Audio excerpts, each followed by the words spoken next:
We'll put Ahmad to work on an interview when we come back to Miami right after this. You're watching the NBA on NBC. Okay, babe, here we go. Now, move over to the right. No, the other way, my right.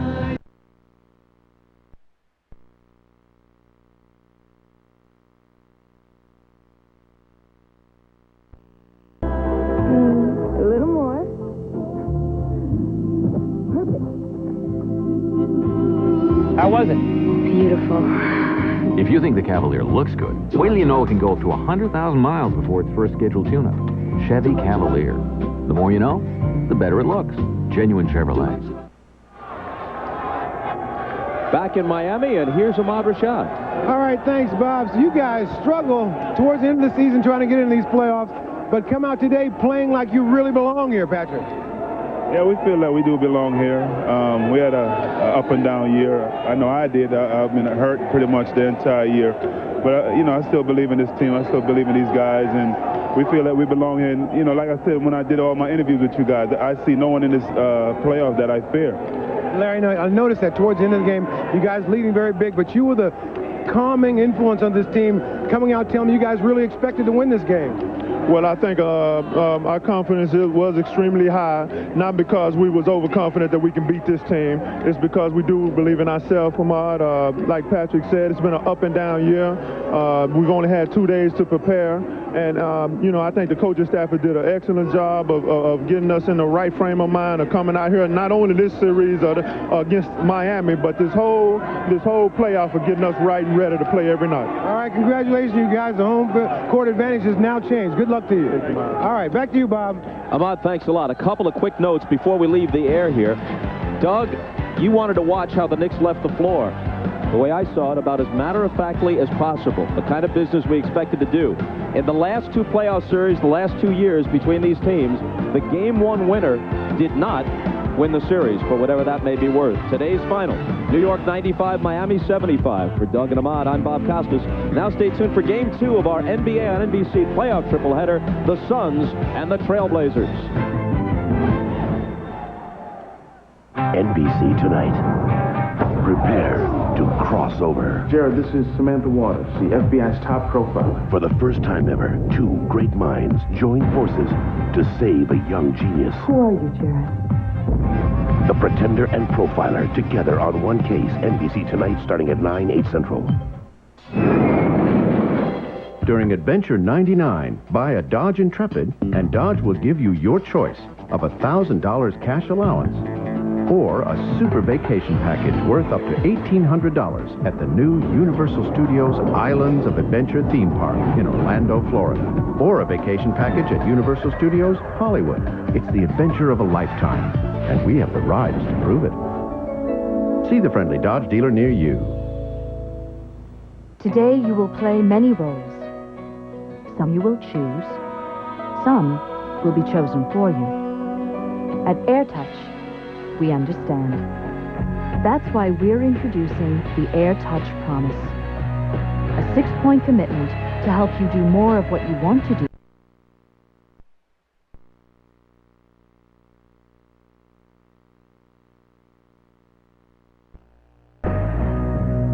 So if you want to live today on your terms, now you can. Yakima Valley is Ford country.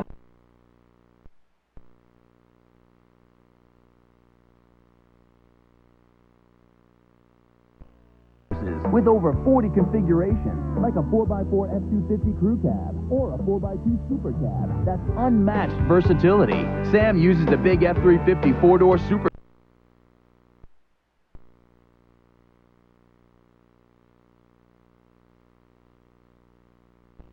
The 7.3-liter Power Stroke diesel. Ford country. This truck puts Dodge and Chevy out to pasture. So check out your Northwest Ford store, your guide to Ford country. Spending money for love, tonight at 11.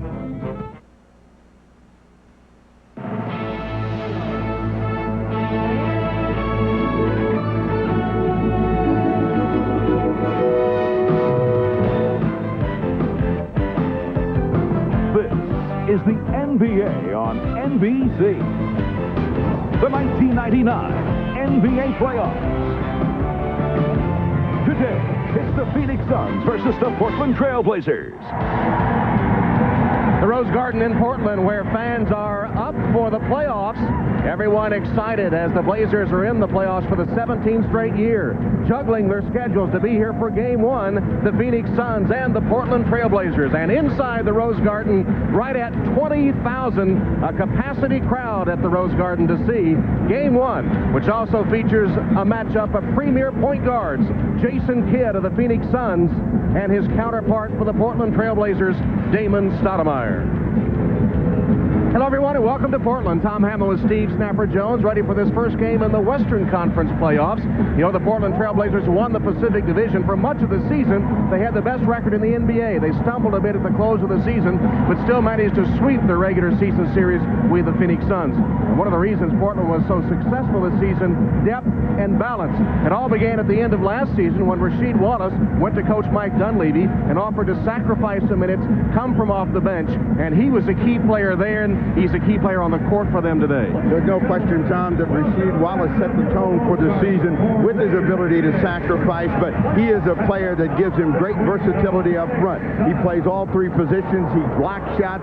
He runs the floor extremely well for a guy his size, and he's also able to deliver big buckets in the closing moment. So the Trailblazers need Rasheed Wallace to be aggressive at the offensive end to make sure that he's in the lineup. The numbers that he produced, and really the key one is his ability to score the ball without missing a lot of shots, 50% this season. And we expect Rasheed Wallace to be in the starting lineup for the Blazers today instead of coming off the bench as he has done much of the season. Now for the Phoenix Suns, one of the key free agent acquisitions in the offseason was Tom Gugliotta, and he winds up leading Phoenix in both scoring and rebounding. Well, Tom Gugliotta is a guy that they really wanted to get and did because of his versatility. Gugliotta does a little bit of everything very well, and when he's playing well, the Phoenix Suns feel that they have a chance to play with anybody in the league. And over the last 4 games, he's beginning to hit his playoff stride. You know, Tom Gugliotta has only been in the playoffs once before, so he also wants to make some fame for himself. Look for Gugliotta to play big today. All right, it all begins Game 1 of this opening round series. The Phoenix Suns and the Portland Trailblazers from the Rose Garden in Portland.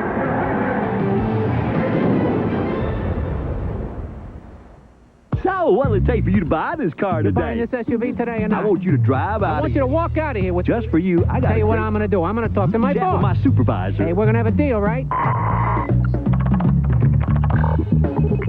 Log on to AutoBytel.com. Arm yourself with dealer invoice and retail list prices. Choose any make, any model. No hassles, no haggling, low prices. AutoBytel.com. We're changing the way America buys cars. I'm a musician and I run a business. And all my training was in music, certainly not in finance. What did you spend on your Visa card? Who did you write checks to? This statement from my command accountant tells me exactly where I stand, what my investments have paid me, all those questions that are on all those tax forms. Virtually every answer is somewhere in here. Prudential's command account makes me look and feel as if I've frankly had some financial training.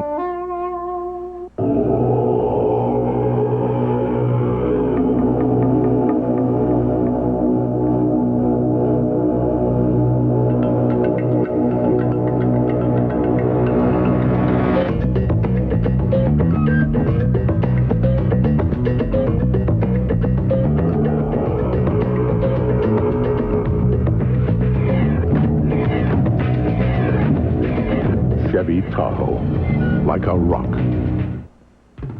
The NBA on NBC is brought to you by Miller High Life. Don't be ashamed to slip your refrigerator a little thank you note. By the irresistible taste that makes you say, did somebody say McDonald's? And by Nike.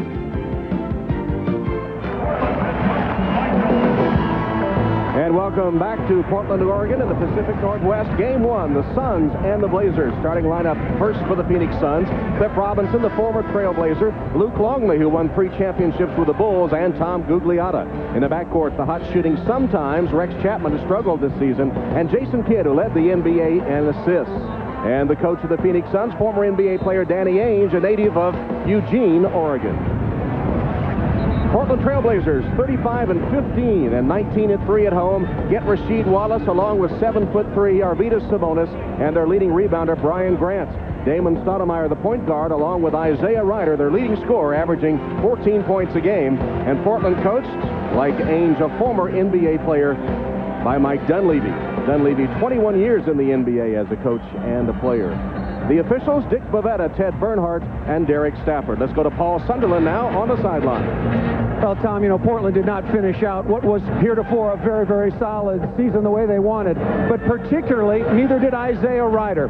Probably his worst stretch of the season, the last 4 games. And look at the game against San Antonio. With home court advantage through the second round, up for grabs, Isaiah Ryder was late to a shoot-around in the morning, didn't start, played only 16 minutes, and he has really struggled. When we talked to Mike Dunleavy yesterday, he said, look, that's all done with. It's in Isaiah's hands now. How he responds is the key. Sometimes he comes out of these situations and plays some of his best basketball, or he sulks. It's up to him. Either way, Portland will be looking to him and how he handles this situation. All right, Paul, as we get ready to tip off game 1. Sabonis and Longley, a pair of 7-footers. In fact, Longley 7'2", Sabonis 7'3", and Longley controls the opening tap for the Phoenix Suns. All right, Tom, we've already seen in the New York-Miami series that records don't mean anything. New York with the first game win, and that's what the Phoenix Suns are trying to do. Dunleavy's nervous about it, so let's watch Portland's defensive energy at the start of this ball game. Longley over Sabonis from outside. Gugliotta with an offensive rebound, a rare commodity for the Suns when they play the Trailblazers. Jason Kidd penetrates, finds an open Gugliotta. That's what second opportunities will do. That's what Portland's been able to do better than the Phoenix Suns, and they're trying to get a little role reversal. You see the leading scorers on the season and categories for the Portland Trailblazers, and Portland will be trying to get Isaiah Ryder involved in the game right at the outset. There's Ryder with a quick move to the hoop, and he got the roll. Isaiah Ryder ties it at 2.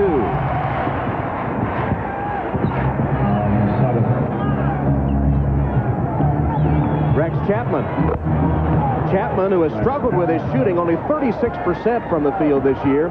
Actually, in the 3 meetings with Portland, played only 3 quarters. He was ejected from the 4th quarter in the game he did play. He missed the other 2 with a turf toe injury.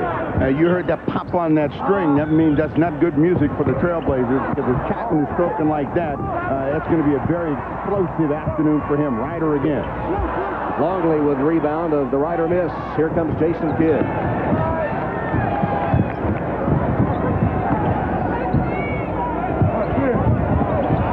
Campbell with a steal. Stoudemire sees Phoenix back on defense, almost lost the ball. Grant now sets the screen. Damon Stoudemire to Grant. He'll shoot 2. When Ryder is bringing the ball to the rim, that's when he's most valuable to the Trailblazers. One, because he scores it, he puts the opposition in foul problems. He also gets a chance to get to the line, and he will pass the ball to other people. So Ryder, when he's aggressive like that, Portland can expect a solid afternoon for him. Grant gets his first free throw. Grant rolls it in, those dreadlocks. He said he tried to grow them out earlier in his career, but he never had time to let them grow properly.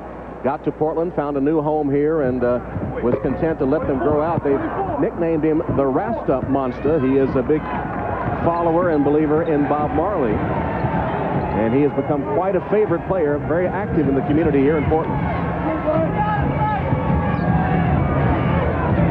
Robinson to Gugliotta. He's being guarded by Grant. Kicks it back outside. Robinson made a nice catch. Ball handling looked rough that time, and Gugliotta's shot is an air ball. Well, both of those players looked nervous in that exchange, and neither one really wanted to do anything offensively. And if you're going to play well, you got to be aggressive and looking for your scoring opportunities. Let's see how Wallace goes in his first attempt against Cliff Robinson. Wallace goes up high, can't hit. Longley clears to Chapman. 3 rebounds already for Luke Longley.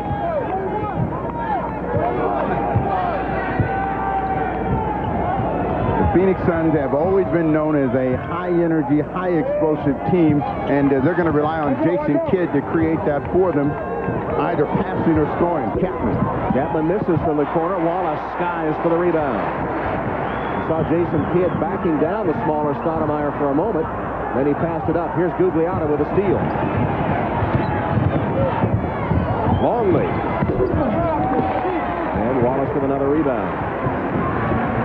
I think for both teams, they want to try to find a place to quick strike and score easily. Stoudemire got to the rim, and that one was below the rim. I don't know what kind of juice it had on it, because that wasn't supposed to go in. He's calling for a foul, but he gets his first two. Able to spin it in, despite what he said was a hack on the arm. Damon Stoudemire, who went to Portland Wilson High School, won a couple of state championships there. Went off to play college basketball in Arizona, to Toronto in the NBA, and back home. Kidd for three.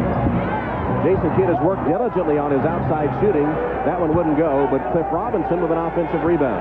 Cliff has not looked to shoot the ball yet. Gets his first one to go in for Danny Ainge and the Sun. That's a terrific sign, because Cliff in past playoff series has struggled offensively, and they can talk about his defense. This is a guy that loves some offense, and if his offense is going good, his entire game picks up. Well, that's been the problem, as you said. In playoffs, his average has been some 6 points less than regular season over the years. Not a good decision by Sabonis, trying to force a kid trying to bust loose. Luke Longley.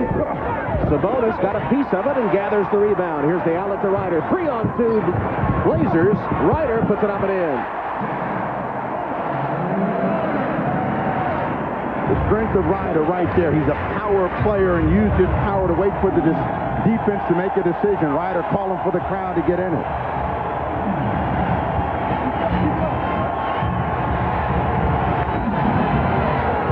Gugliotta spinning on Grant. There's the help from Sabonis. And the steal by Wallace. Sabonis pass. Stoudemire's fouled by Robinson. Well, the soft hands of Arvydas Sabonis and his inside passing ability. Well, aggressiveness is what will be the hallmark of this afternoon. Look at that ball handle forward. Yeah, how do you get that on a basketball? Ryder coming down, waiting for the defense, and then drives it right through Rex Chapman for his second bucket. Portland coming back with some good passing in a breaking situation. Stoudemire the foul, to Robinson the victim. He misses his first. Stoudemire averaged 15 points in the 3 games against Phoenix this season, averaging 12 on the year regular season. The smallest ever NBA Rookie of the Year when he played with the Toronto Raptors. Damon Stoudemire, 5'10", and he gives the Blazers a 2-point lead. Portland outrunning Phoenix, which is unusual. Phoenix likes to run. They've gotten 5-0 fast break points. Jason Kidd. Kidd's first bucket ties the game at 8.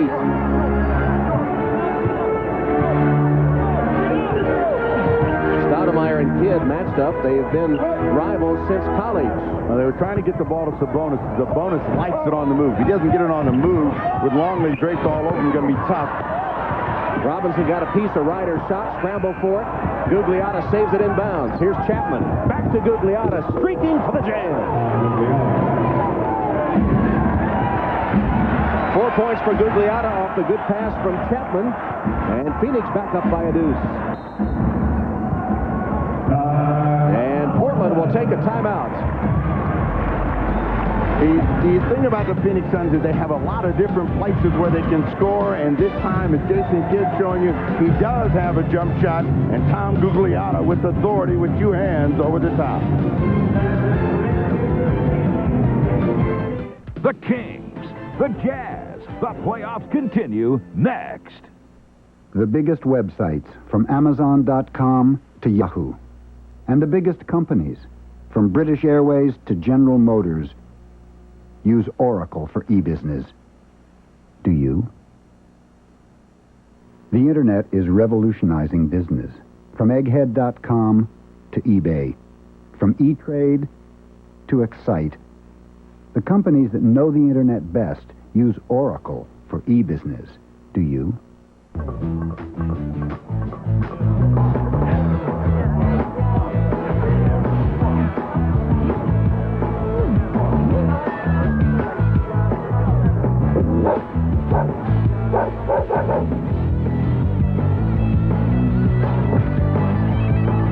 When parties partying with your buds, be sure to choose a designated driver. It's the perfect pick-me-up.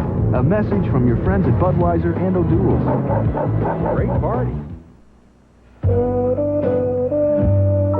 Oh, honey.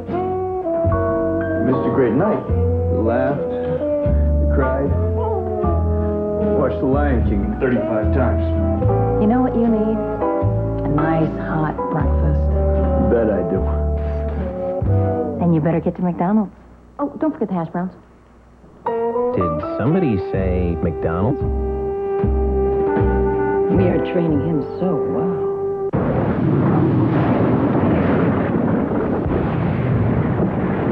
How's Max doing? He's doing okay. So how long before Max can play again? Well, the vet said Max will be back to his old self in a couple of days.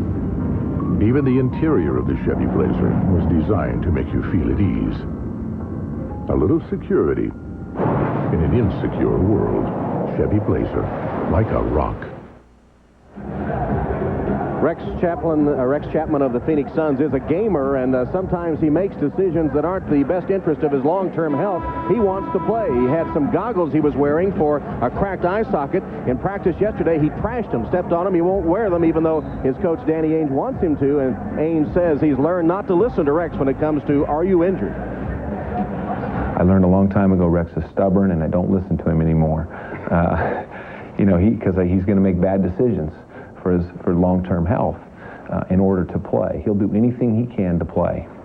And so, as a coach and as I've learned Rex, his personality and his desire to play over the years, I've just had to make some tough decisions and say, you're not playing. You're on the injured list. You're going to get healthy. I'm not listening to you. I don't even ask you if you're healthy. I'm watching to see if you're healthy from now on.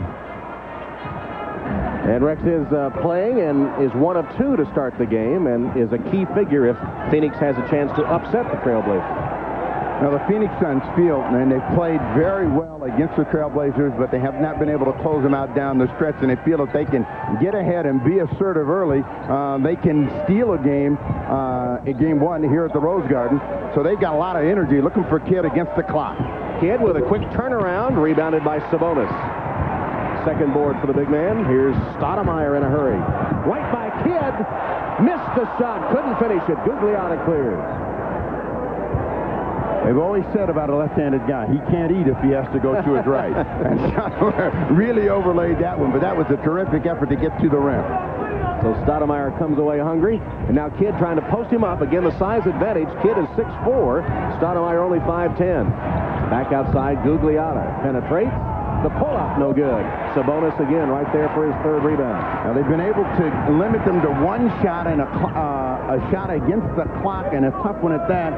Now Portland's got to be able to come back and find some way to score inside, looking for Wallace against Robinson. Low post, turns on Cliff, faces up now, backing down. Baseline drive, Wallace the reverse and air ball. There's Chapman for the rebound. This is supposed to be the Western Conference, isn't it? High scoring, and they're missing. Jason Kidd, in and out, finally falls. Jason Kidd records his 4th point, and the Phoenix lead is 4. Phoenix hitting 6 of their first 14. Only 9 shots for Portland so far. One of the keys, said Danny Ainge, was limiting Portland's easy baskets, second chance points off the offensive board. Gugliotta fouls Grant. Whenever they can get the floor spread, the Phoenix Suns are very dangerous. They like to bring it to the rim with Jason Kidd, because if he doesn't score, he's going to try to find someone who can score. This time, the left hand works for him. Brian Grant. This is the first one. Log on to NBA.com for breaking news, video highlights, real-time scores, stats, and live radio broadcasts for every NBA game, only a mouse click away. That's NBA.com, your ultimate online resource for all things NBA. Grant hits the second free throw. Back home in Cincinnati, they call him the General. Brian Grant from the same hometown, Georgetown, Ohio, as General Ulysses Grant. Gugliotta wide open, top of the key, rimmed out. Sabonis ruling the defensive boards now for Portland. Again, the idea for Portland is to try to find something on that front line. Wallace trying to work his way around. That was a tough reception. That one goes in. How'd he do that? There was all kinds of traffic around there, and he muscled it up and threw his first basket. Gugliotta, nice fake. Couldn't get away from Grant. Robinson for three. Long rebound to Grant. Outlet Stoudemire. Phoenix back on defense, but Ryder takes it right to the rim and scores.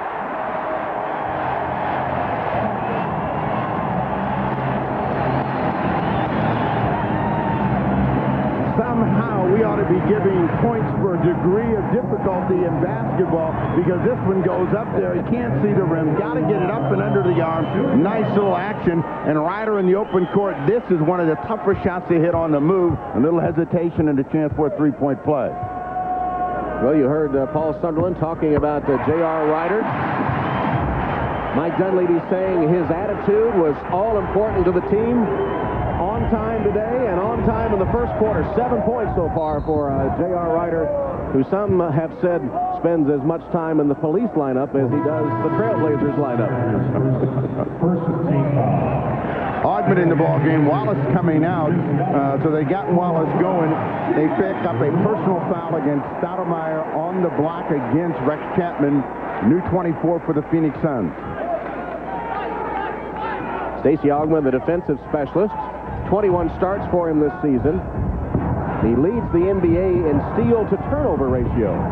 Cliff Robinson, nice move. The jump hook finds the net for his fourth point. And the Suns have tied it at 14.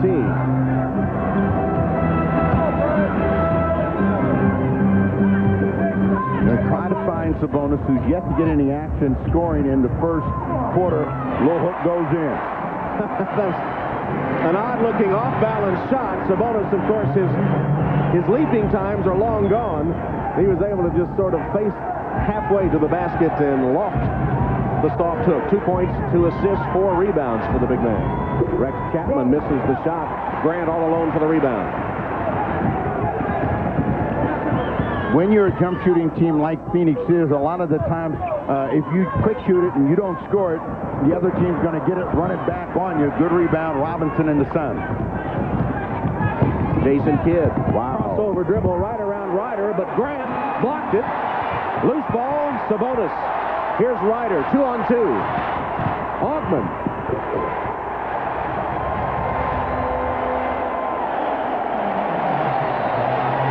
That was a terrific change of pace by Jason Kidd and a better reaction by Grant to make the save. He went right by Ryder, was right at the rim, and it turned out to be an easy two for Stacey Ogman. Pick and roll. Longley from Gugliotta draws the foul from Brian Grant.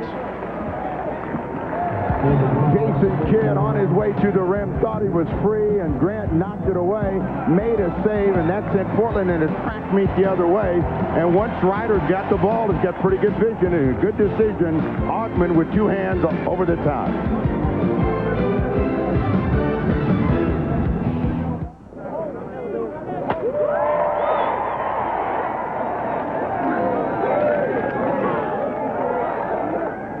Are they going to worship this guy?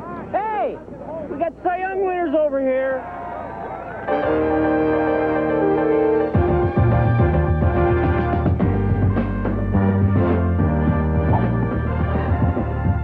Come on, Alice. Pull.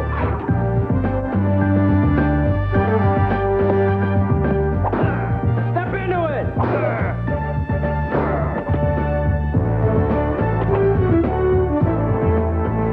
Feel bigger? Yeah.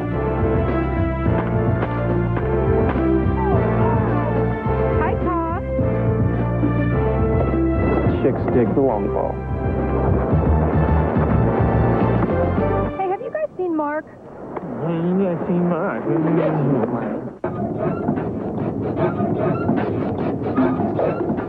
Need new shocks? Come to Midas.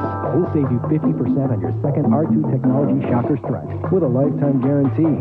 Go safely. Go Midas. How to speak Australian.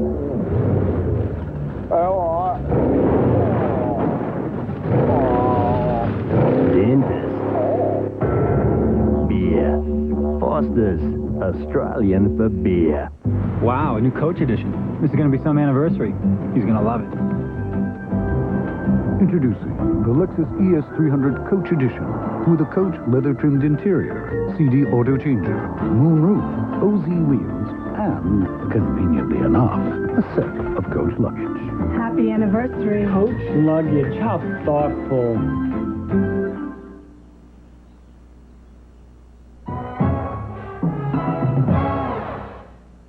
Tonight, 8/7 Central. It's only snow, soft and gentle. Once it gets moving, it will bury you. All new National Geographic's Avalanche. NBC tonight, 8/7 Central. Portland leading Phoenix 18-14.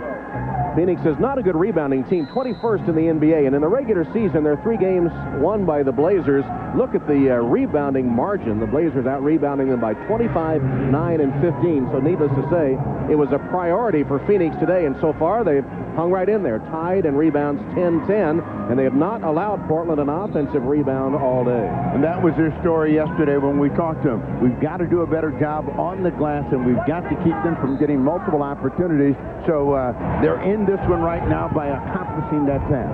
George McCloud on the floor for Phoenix. Portland has gone on a 10-2 run the last 2 minutes. Longley. Sabonis might have gotten a piece. Portland takes it the other way. Stoudemire back out to Ryder. Looking inside for Grant, being fronted by Gugliotta. Now in position. There's the entry pass. Grant, the jump stop, and the bucket. That was a tough one. Bodies all around, and he got his 4th point. Good patience by Grant that time to get that opportunity. A lot of times he'll rush that shot, but he stayed under control, got it to fall. Back to Cliff Robinson against Auburn. Got around him, couldn't finish. Gugliotta, the offensive rebound. Launches one, and Sabonis clears. That's 6 rebounds for Arvydas Sabonis. Stoudemire. Back rim, long rebound to Gugliotta. He leads the break. He's got Robinson in front. And he's fouled as he takes it to the basket. Portland is a more physical team, and Phoenix is trying to show that they're not going to be pushed around. As you take a look at the power forward matchup between Gugliotta and Grant. Grant will eventually win it, but it's hard work to get this one done, and he scores inside. Cliff Robinson was fouled in the open court by Stacey Augmon. First foul on Augmon. As Cliff Robinson, as you see that disparity between the regular season numbers and the career playoff numbers. And every player wants to be noted for great playoff play. And that's been really the knock against Cliff Robinson. Great regular season player, has been able to deliver the goods. That's what he's been fighting. He gets 1 or 2 free throws a year. What's that saying again? You make your game in the regular season, you get your fame in the playoffs. Does that count for announcers, too? Oh, we got to get famous now. Sabonis in long range. Grant. Second time in a row, he's taken it right to Gugliotta, and he has a half dozen points. Final seconds of the first quarter, and Portland building a 7-point lead. And Dunleavy would have to be happy with this team's defensive energy, their rebounding, and their patience over the last 4 minutes at the offensive end. McCloud for 3. A much-needed bucket for the Phoenix Suns by George McCloud, his first shot of the game. He, of course, is in the top 10 in three-point percentage in the NBA. That shot will end the first quarter. J.R. Ryder had a big first quarter.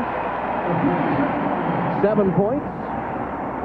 And Isaiah is the leading scorer in the game. At the end of one, it's Portland leading Phoenix 22-18. They end the quarter on a 14-6 run from the Rose Garden in Portland. The NBA on NBC.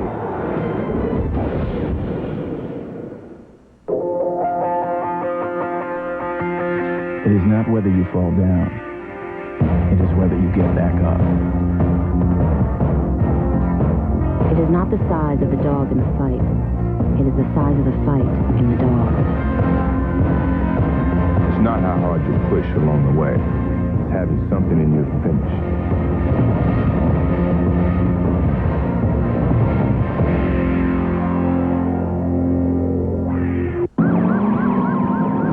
When you do this for a living, you need all the protection you can get. That's why police forces around the country use Castrol GTX. Castrol GTX. Drive hard. How does it feel to drive the luxurious Lexus LS 400?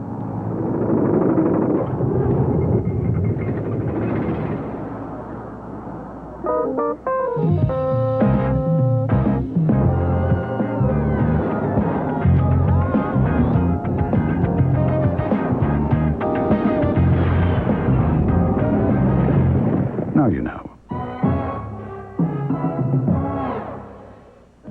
Introducing Wendy's Cheddar Lovers Bacon Cheeseburger. It's 3 strips of bacon, sauteed onions, 2 slices of cheddar, and cheddar cheese sauce. Come in and try one today. All you have to do is say cheese. A population held captive by the darkest of evil. Now, the world's last hope is a hero no one has ever seen. Spring, courage, a new face. Honor, a new identity. And the world, a new hero. Lethal Weapon 4's Jet Li is Black Mass. Rated R. Starts Friday. We start the second quarter in Portland with the Blazers leading the Suns 22-18. On Sunday night, The murder that shocked a nation. Do not play games with me! Based on a true story. Hunt for the Unicorn Killer. NBC Sunday. that'll be tomorrow night here on NBC. You know, as we take a look at the combatants this afternoon, Sabonis and Luke Longley, they haven't gotten really a lot of big play offensively from either one, but they're going to be counted on to rebound. This is a funny series. If the Suns are playing the Trailblazers in the first round, history says they'll win. They have won all 3 first-round matchups that they've had. If it gets any deeper than that, it favors the Trailblazers, so Portland trying to crack a little bit of history, and it's home and home. 8-3, that's the number for both teams, winning away and at home. Greg Anthony is on for Portland, and Jim Jackson is out there too. Rasheed Wallace has returned as Sabonis reverses it through. Randy Livingston, Pat Garrity, and Danny Manning on the floor in the Phoenix lineup. Randy Livingston just signed, and so there's a lot of pressure on him to try to deliver some quality play in a short period of time. In fact, Livingston had a ticket for Venezuela. He got a call at 6 a.m. from the Suns and said, "Can you come to us now to be our backup point guard?" He'd already paid for the ticket, but he says, "You know what? Somebody else can use that ticket. I'm going to Phoenix." I think he asked for a refund from the Phoenix Suns. Garrity in traffic is fouled. Garrity, the rookie from Notre Dame. Sabonis is a player that really does get a lot of mileage out of a body that's very bruised and battered, and this time spins away from Luke Longley to score his first bucket of the second quarter. But he does, as big as he is, he does not like people laying all over him, and I'm sure Luke Longley knows that and will try to just live on his back the entire afternoon. Danny Manning. Manning, of course, is the walking medical miracle as Livingston gets it to Longley, and a foul is called on Portland. And Danny Manning is the only professional athlete that anyone has ever heard of that has come back from 3 ACL surgeries. Foul was on Sabonis, his first.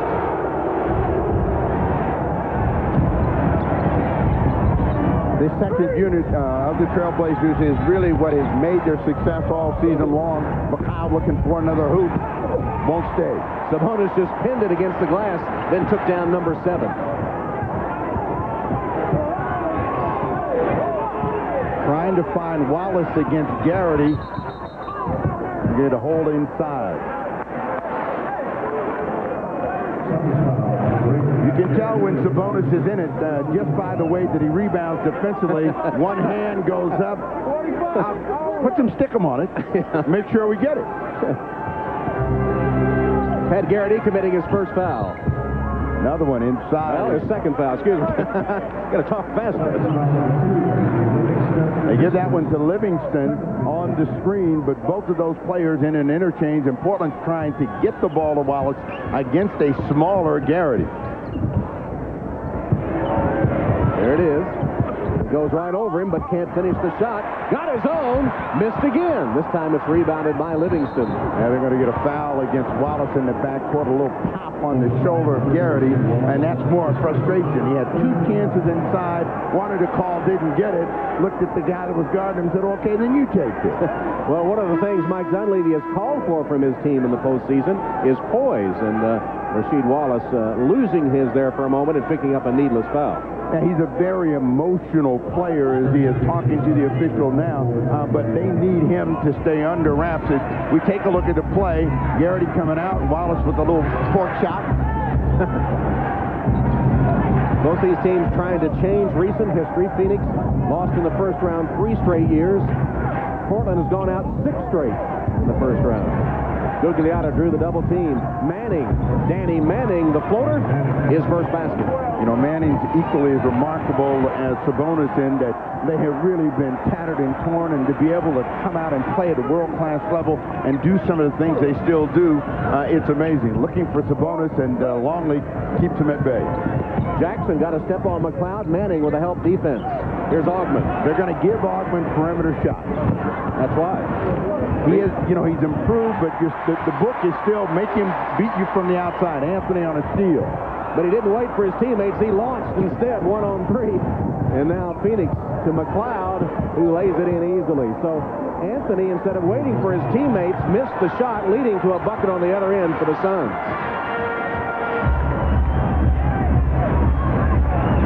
Two-point ball game again. A screen across and looking for Rasheed Wallace, being guarded by Gugliotta right now.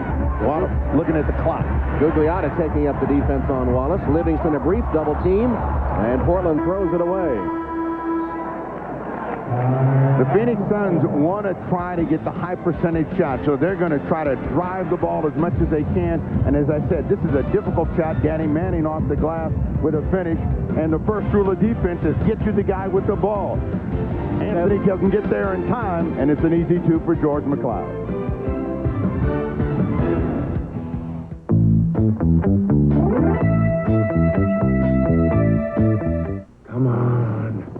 Come on, he's taking too long. I should have gone. Yeah, he should have gone, man. He should have gone. Do it. He's coming, and he's got him.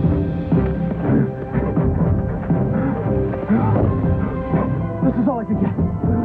You did good, Billy. You did real good.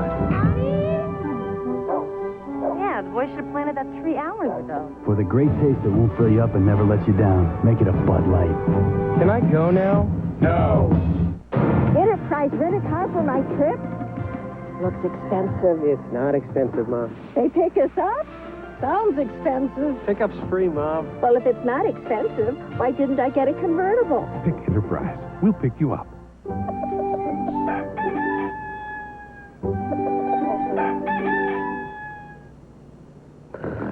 Introducing chicken salad at Subway. Try our delicious chicken salad sub, handmade right in front of you. Subway, the way a sandwich should be.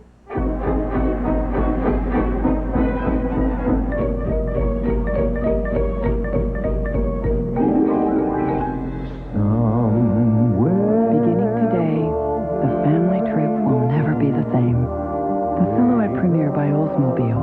The first minivan with an audio-video entertainment system built right in. Start enjoying the trip. The Silhouette Premier. Only from Oldsmobile. The NBA on NBC is brought to you by Bud Light. For the great taste that won't fill you up and never let you down, make it a Bud Light. By American Express Small Business Services. Wherever you are, whatever you're doing, American Express helps you do more. And by Oldsmobile and your local Oldsmobile dealers. You know, if you hang around coaches long enough, you get to understand coach speak. And as we take a look at the Trailblazers, we understand the concern of Danny Ainge. Danny Ainge said Portland's big men are athletic, they're big, they're long. That's the word, long. They just don't jump anymore. So they find a variety of ways to score. That's what Portland has done with their big men up front to hold on to a 2-point advantage. I don't think anybody called Sabonis athletic lately, but he is big. Well, they cover it all. See, if you're big, you're long, you're athletic, you get everybody in that group. Pressure by Portland. Phoenix has hit 2 of 3 shots in the quarter. Portland only 1 of 5. Well, the newness of Livingston out on the floor certainly hasn't hurt him. George McCloud looking for a 3, aired it out. McCloud, who hit a 3 earlier with the air ball there, with a look of disbelief, thought perhaps he was nicked on the elbow as he put it on its way. You always look that way when you hit nothing. Well, it was nothing but net. Nothing but net. As it hit the outside of the net. Grant spinning on Gugliotta. That shot has been there for him all day. The jump hook that time, the turnaround a couple of other occasions, and he has 8 points. Terrific start for Grant, and he's getting too deep a position against Gugliotta. Manning. Outside shot by Manning is no good. Jackson the rebound. In an open court game for Dunleavy, the concern will be turnovers and shot selection. This team can get happy, try to make too many spectacular plays, foul against George McCloud. Notice the position. See that dotted line? That's too deep right there. And if you get that deep, you're going to get punished, and that's what Grant does to Gugliotta. He's got to get them further away. Perfect from the field, 3 of 3. Sabonis to Anthony on the skip pass. Had a foot on the line, but missed anyway. McCloud with the rebound, brings it into front court to Livingston. Blazers by 4. Gugliotta double team for a moment. Anthony then backs off. Livingston calling for it. Cuts to the basket. Out of bounds. Phoenix gets it back with 5 to shoot. Danny Ainge reminding his guys there 5 seconds on the shot clock, wanting to get it up and down. Sabonis has had a very good run, is going to get his first break of the afternoon, but he has been active offensively and defensively. When you see him in the passing lane, the big cat, and you know he's the big cat, he's really involved. Kelvin Cato replacing Sabonis. Cato 6'11" in his second season from Iowa State. Robinson and Chapman back in the lineup. Livingston looking for the quick score. Couldn't finish it. Rebounded by Grant. Anthony and Jackson out there for Portland, and Jackson lays it in from Anthony. 2 of the players that have sacrificed their minutes for team success with the Trailblazers this season. Both were starters, of course, before coming to Portland. Well, Jackson at Dallas averaged 25 a game and got nothing but abuse for doing so. Now he's in the playoffs, and he feels that that will all change, and it usually does. If you're on a winning team, people begin to think of you in totally different terms. Livingston got the roll. Tough runner. First basket for Randy Livingston. Former LSU Tiger, just signed and put on the playoff roster. When he was with the Rockets, Tom Donovich loved him, but he was rehabilitating from some knee injuries, never really got a chance to play. Knee problems plaguing him from his days in Baton Rouge on into the NBA. Anthony beats the shot clock, but misses it, and Gugliotta gives it up to Chapman, driving and fouled by Jackson. And we've got a timeout with 6:26 left in the second quarter. Portland continues to lead Phoenix. It's 28-24.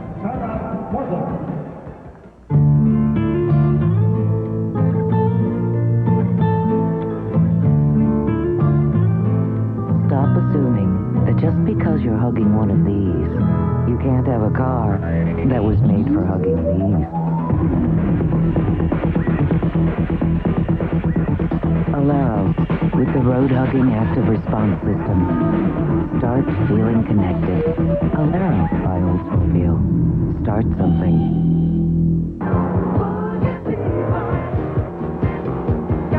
Little Caesar. Trailblazer is turning 40, and to celebrate, we're giving away free pizza. Now buy 2 pizzas for $11.97, get a free dessert and a free pizza on your next visit. Pizza, pizza. How to speak Australian.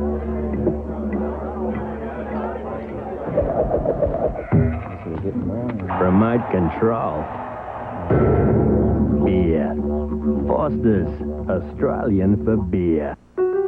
We started this business with a green thumb, a vivid imagination, and a lot of hard work. But before long, I could see we needed help, financial help. So I called American Express Small Business Services. They helped us with equipment financing so we could keep on growing. And with the corporate card, we finally got a handle on expenses. 1-800-SUCCESS was the best call we ever made. With American Express, we've learned what it's like to have a partner you can count on. And a brother. Off the double team. Bryce is open for 3. No good. Offensive rebound, Harrington. He can't bang it home, but he gets another opportunity. Knocked up in the air. Dickerson for the ball. And a jump ball called with Murdoch. Jason Williams, who at times is taking over the game. And right now is one of those times. Bounce pass, drive the baseline, reverse layup, good! I'll bring out the highlight film now. Put his name on the marquee. Coming up next, the NBA playoffs continue. The Sacramento Kings, the Utah Jazz. All 3 of their regular season meetings went into overtime. Now it's time for their playoff showdown when the up-and-coming Kings face the defending Western Conference champions. The race for the rings, next on NBC. Tom Hammond, Steve Jones, Paul Sunderland in Portland, where the Trailblazers lead the Suns 28-24. A potent weapon for the Trailblazers this season has been their depth, good bench production. It has been high octane for the Trailblazers, and really one of the reasons that they've had such a very, very successful season, and they've been able to shut down their opponent's bench. That's not the story this afternoon, as the Phoenix Suns have gotten some quality play in the person of George McCloud to get them on top here early. Rex Chapman sinks the free throw for the Suns. He's an 84% free throw shooter, has been a good free throw shooter throughout his career in college at Kentucky and in the NBA. He's the son of a coach. His dad, Wayne, played in the ABA for Kentucky, Denver, and Indiana, and coached Kentucky Wesleyan to a NCAA Division II championship. So spent a lot of time in the gyms growing up, a lot of times at ABA games, and has been a good shooter throughout his career. Rex is one of those guys that is terrific, and that was a great play by Robinson to get a piece of the block, and somehow it went in for Kelvin Cato. First bucket for Cato, and Anthony, a backcourt foul of Jason Kidd. Number 2 on Greg Anthony. Like Darrell Armstrong, Anthony has taken to having a couple of cups of coffee to pump up his energy before the game and after each quarter. And a little too much energy there. This is the Pacific Northwest, so it's not unusual to see people going to the coffee, is it? In fact, I think Bryant Grant has taken up the coffee drinking before a game, too. Yeah, but, you know, with Armstrong, it has a special effect. And I think it has a special effect with Anthony. And I think Grant is just trying to wake up, you know. I think the difference is up here in the Northwest, they like their coffee. Anthony puts about 8 packets of sugar in his. Manning with 2 free throws.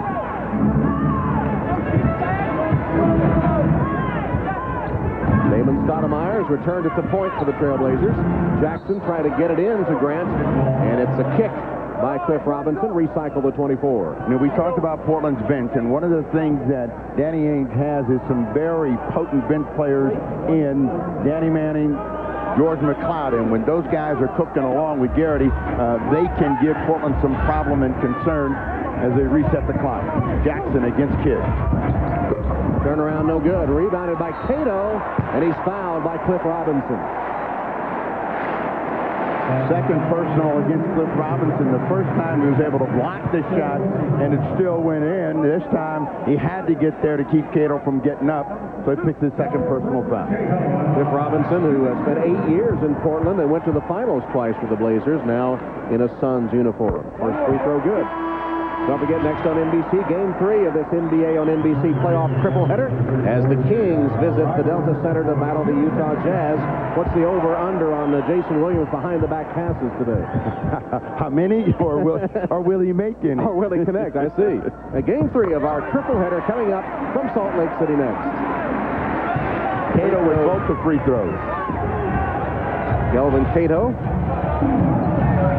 off the bench, giving Mike Dunleavy some production. There's a shuffle of the feet by Danny Manning, and Dick Bavetta nailed him. I'm telling Dick I had 3 ACLs. I can't make that move anymore. The fact that he can shuffle his feet is amazing. Turnovers are down for both teams that like to run and try to get up and down. They've taken pretty good care of the ball here in the first 24 minutes. Going to get a foul, this one against Grant. You know, it's big men don't like to get out of the way. If you get in their way, then you're going to pave. Robinson also learned over the years. There's a little Hollywood in this one. Good job of drawing the officials' attention to it, and Suns have possessed it. Chapman, long pass for Gugliotta, and a beauty. Gugliotta mugged underneath by Cato. Cato took the worst of it, too, I think, with a finger in the eye. And Gugliotta, he's not happy. He's running over like he might have dislocated something immediately right at the trainer right there. Yep. He's in a lot of pain, too. Pop it back into place.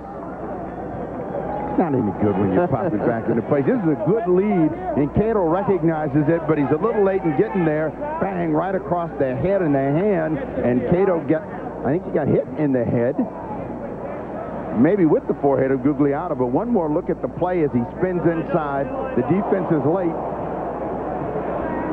Elbow. That's what got him. Cato airborne. And both Gugliotta and Kelvin Cato come away the worse for wear. Gugliotta has the finger popped back into place and hits the first free throw. And Cato, the offensive force, he scored the last 4 points. That's one above his per-game average.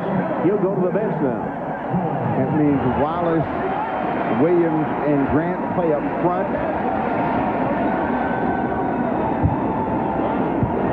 Walt Williams replacing Cato. Williams 4th in the NBA in three-point percentage. That's his shot.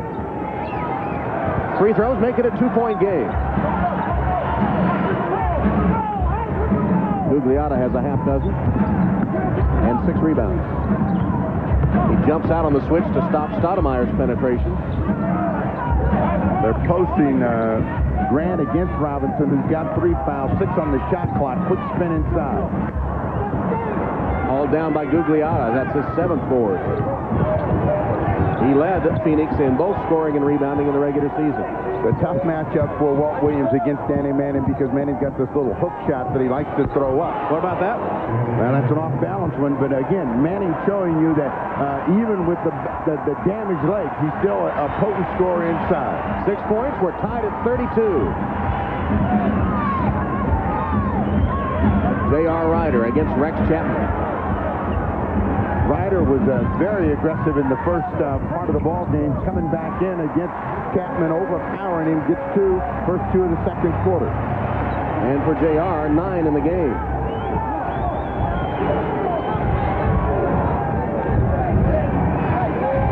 Kidd trying to back Stoudemire down. Not a good matchup for the Trailblazers when Stoudemire switches off. Tough shot, Chapman. Made a good fake to get open, but then couldn't hit the shot. And a loose ball foul called on Grant of Portland. That's number 3 on Grant. Whenever Danny Manning can get the ball down here, try to break you down, he's either looking for this fall away one-legger or he's going to come with the hook shot. Ryder bullying his way against Rex Chapman for his first 2 of the second quarter. Danny Manning, former college player of the year for Kansas when Larry Brown took them to the national championship. 7 points now as Grant leaves the game with 3 fouls, replaced by Cato. So Brian Grant, in disgust, goes to the bench, and Cato, shaking off the effects of that Gugliotta elbow, back into the game. Well, the one thing that Grant gives them is energy and physical presence on the front line. He didn't want to sit down. 3:45 to go, and we have a timeout. Looks like a 20-second timeout. Grant, who is the Trailblazers' leading rebounder, sits with 3 fouls. Next Sunday on NBC, a runaway train carrying a Russian atomic bomb. The brakes are out, and a city's in its path. It's a race against time with the fate of millions in the balance. Rob Lowe stars in the NBC movie event Atomic Train next Sunday on NBC. Well, this is the first game in the Western Conference playoffs. We saw the Knicks upset the Heat in Miami in the Eastern tip-off, and here it's the situation in the West. San Antonio will play Minnesota tomorrow. That's the middle game of the triple-header on NBC. The Lakers, Houston, that's the third of 3. Utah and Sacramento follows this game, and of course, this is game 1 of the best-of-5 between Portland and Phoenix. And teams 1, 2, 3, and 4, they all want to take care of business in that first game. They want to secure that home court advantage, throw the pressure back the other way, because they all feel that the first game is crucial to surviving the series. Phoenix has hit 9 of 10 at the free throw line. They tied it at 34. Wallace. Rasheed Wallace misses from outside. Garrity mistimed his jump, lost the rebound, and Williams can't hit. Cato over the back for the personal foul and slams the ball. That'll be good for a technical foul as well. An example of emotions right there. And Dunleavy not happy with Cato's response.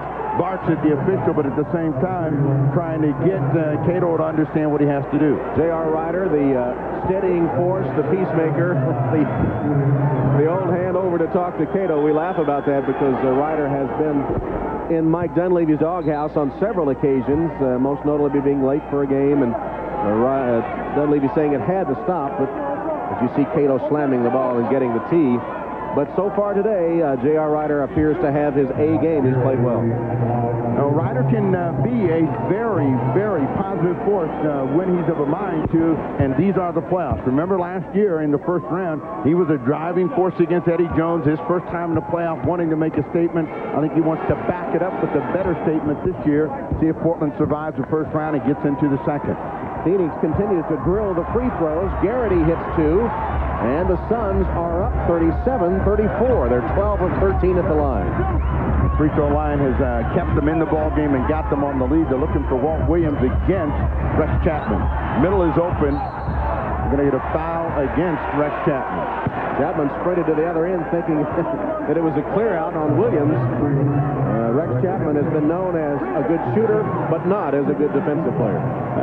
This is a very difficult matchup for him because Walt Williams is a bigger guy, stronger guy, able to get the center of gravity down, and you can see Rex Chapman thought, what about the hook? Williams misses the first free throw. Rex's acting needs a little work, too, I think. That's what Dick Bavetta just told him. He agreed. Meanwhile, Williams missed the first free throw. And Chapman is saying, yeah, take me out. As George McCloud runs to the table, Walt Williams misses them both. And Gugliotta with his 8th rebound. That was Chapman's second foul, by the way. 3 minutes left in the half.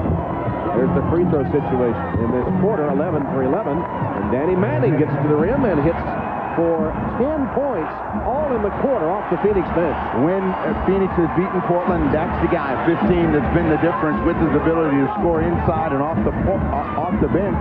Walt Williams tied up steal. Jason Kidd. Kidd with a double down and then threw it away. Stoudemire cut off by Manning. Now, when Portland got their lead early, it was because they were able to get in transition. Late break for Rasheed Wallace. His second field goal of the afternoon. And that slam by Wallace stops a 7-0 Phoenix run.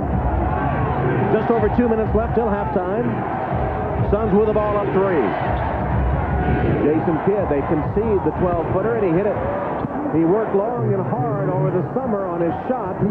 His wife and their new infant coming to the gym. His wife would rebound, trying to get back in shape as Jason put up shot after shot. Well, she was getting in good shape then, because he missed a lot. Walt Williams did not miss that one, his first basket. And it cuts the lead to 3.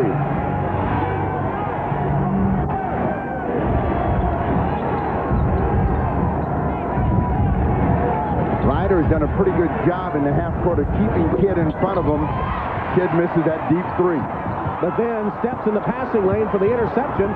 nearly fell down, somehow kept his balance and did not travel. Gugliotta, open shot.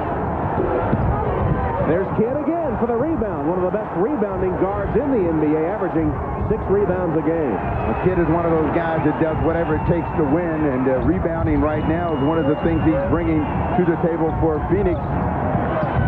Garrity with a screen. Chapman goes the other way. Floater, back rim.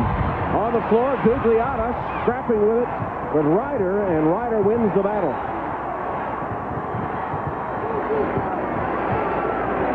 .45 seconds till halftime. Looking at the matchup, Walt Williams against Rex Chapman. Chapman with 2 fouls, 2 hands over the top. Walt Williams. Portland continues to attack Rex Chapman. And the lead cut to 1. 30 seconds and a half. Garrity. Rebounded by Wallace. Here's the outlet. Stoudemire leads the break. It's 3-on-3. The coach will back it out. The coach is going nuts over there saying 1-1-1, and the players will say, we had a shot. Forget that, hold it. They will hold for 1. There's a 1-second differential between game clock and shot clock. Trying to come back to the Walt Williams matchup with Chapman. Shoots over him, can't hit. Rebounded by Garrity. And they won't get a shot away as the first half comes to a close. It's been a series of runs, first by Portland, an answering one by Phoenix, and then Portland just before halftime. Danny Manning, 10 points off the Phoenix bench, has been huge for the Suns, who hold a 1-point lead at the end of the first half at the Rose Garden in Portland, game 1 of the best-of-5 series. At the end of the first half, it's the Phoenix Suns 41 and the Portland Trail Blazers 40. You're watching the NBA on NBC.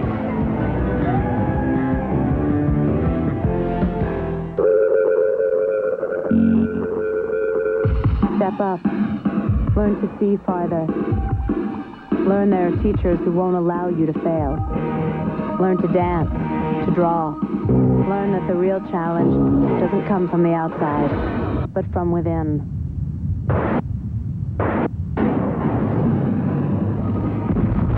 And that there's more to you than you ever knew. Be all you can be.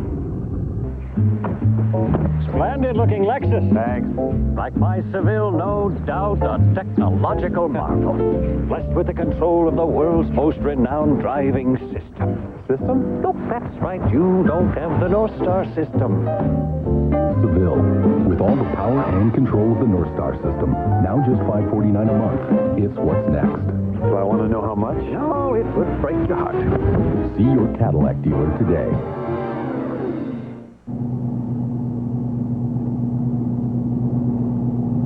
That's the right idea, Chief. Potato salad,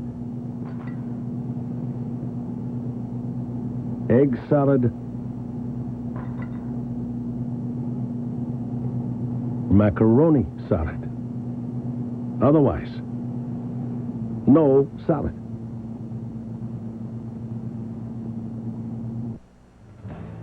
Hi, everybody. Hannah Storm in New York. Coming up on the Prudential Halftime Report, we'll have the moving story of Vlade Divac of the Sacramento Kings.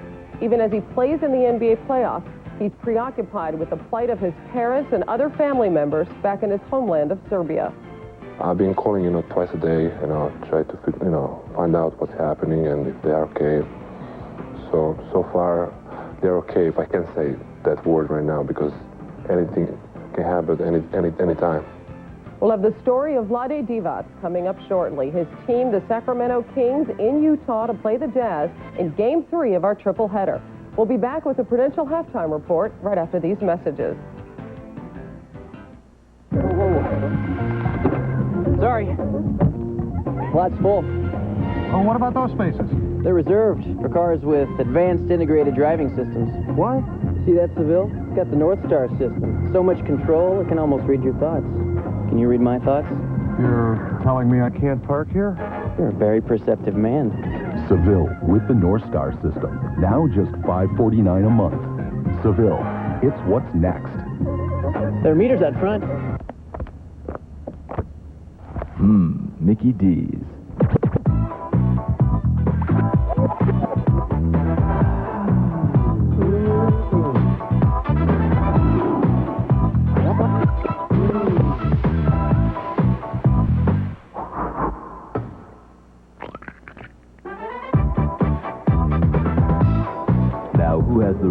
your morning. Did somebody say McDonald's?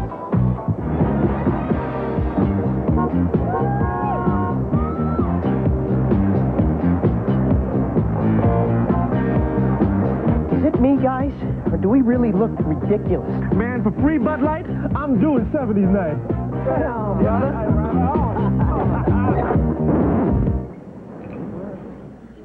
Shut the door! You're letting in a draft. For the great taste that won't fill you up and never lets you down, make it a Bud Light.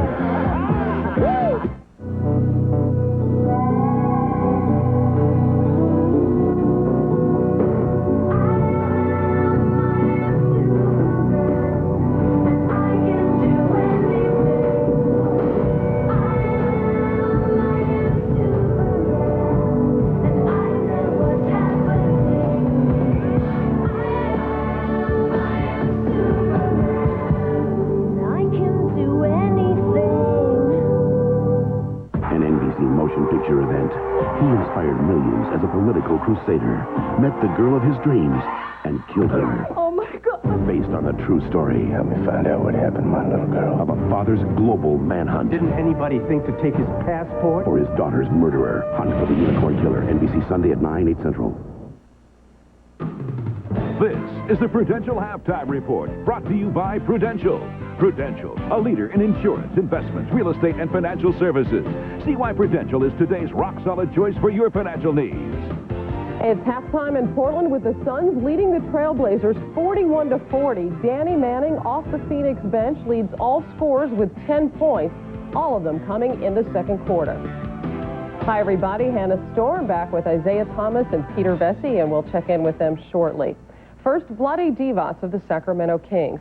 Sacramento visits Utah in the third game of our triple header. Divac is playing exceptionally well as these playoffs start. But for him, playing games is actually a relief. Because off the court, Divac is going through an excruciating time. The native Serb is consumed with the welfare of his family back in the former Yugoslavia.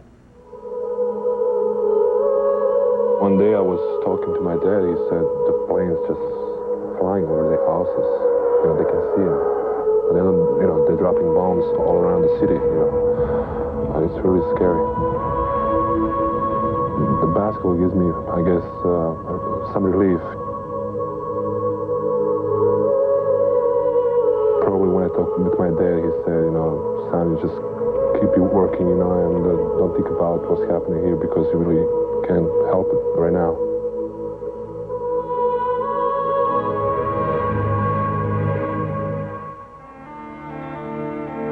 How can Vlade Divac not think about the conflict tearing apart his homeland? A native Serb, Divac grew up in a town near the Kosovo border, in Prijepolje, where his family still lives. I've been calling, you know, twice a day, you know, try to, you know, find out what's happening and if they're okay. So far, they're okay, if I can say that word right now, because anything can happen any time. Basketball is a refuge for Divac, but the real world is never far away. I've been sleeping very little, you know, lately, you know, just 4 or 5 hours a day, really. And I don't know how, but I find the energy to practice, to play basketball, and sometimes, you know, when I go back to my apartment and with the family, I find myself living lately double life, you know. When I go back, I'm starting, you know, watching TV, calling parents, friends, talking to my family, praying, doing everything possible to ease my, you know, pain of all those people there. On the court, Divac wears a black armband to protest the NATO bombings. Off the court, he is equally outspoken. And I really love this country. I love these people. I think they're the greatest people in the world. But the politics is so terrible.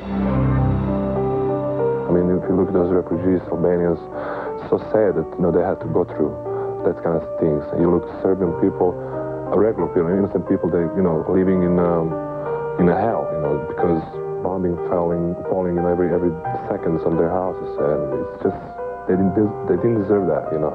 Politicians from both sides has to go back and find the peace because it's easy to go into war. It's hard to make the peace.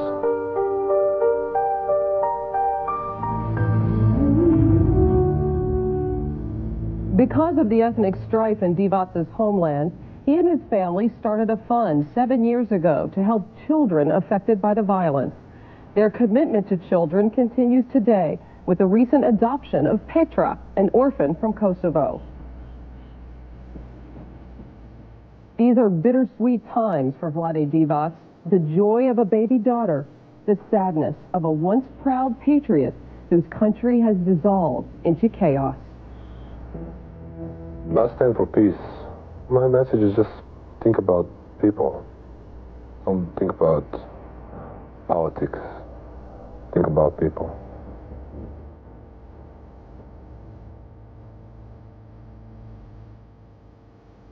Earlier this season, Vlade Divac applied to become an American citizen. He has received a great deal of support from the fans in Sacramento, which he says has helped sustain him through this heartbreaking time. When we return, we'll have highlights of a surprising Game 1 in Miami between the Knicks and the Heat. First, a message from Prudential and a word from the NBA. We can pay for your house. We can pay for your contents. We can't give you all the memories that went, but we can at least get you back to square one. We've got This is nothing really in the big scheme of things. No. The Well, family's right now fine. it's very important. Great. But it'll take care of what you need to do right now. This helps so much, and I'm just so glad you guys were here. Well, we're just glad we can help. This is why you have insurance. The wind howled through the trees.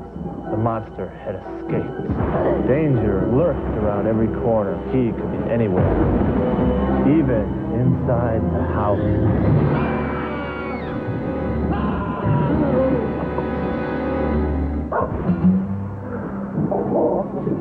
What happened to the monster? Let's read something else. Dad, are you scared? It was a beautiful day. Don't be afraid to read to your kids.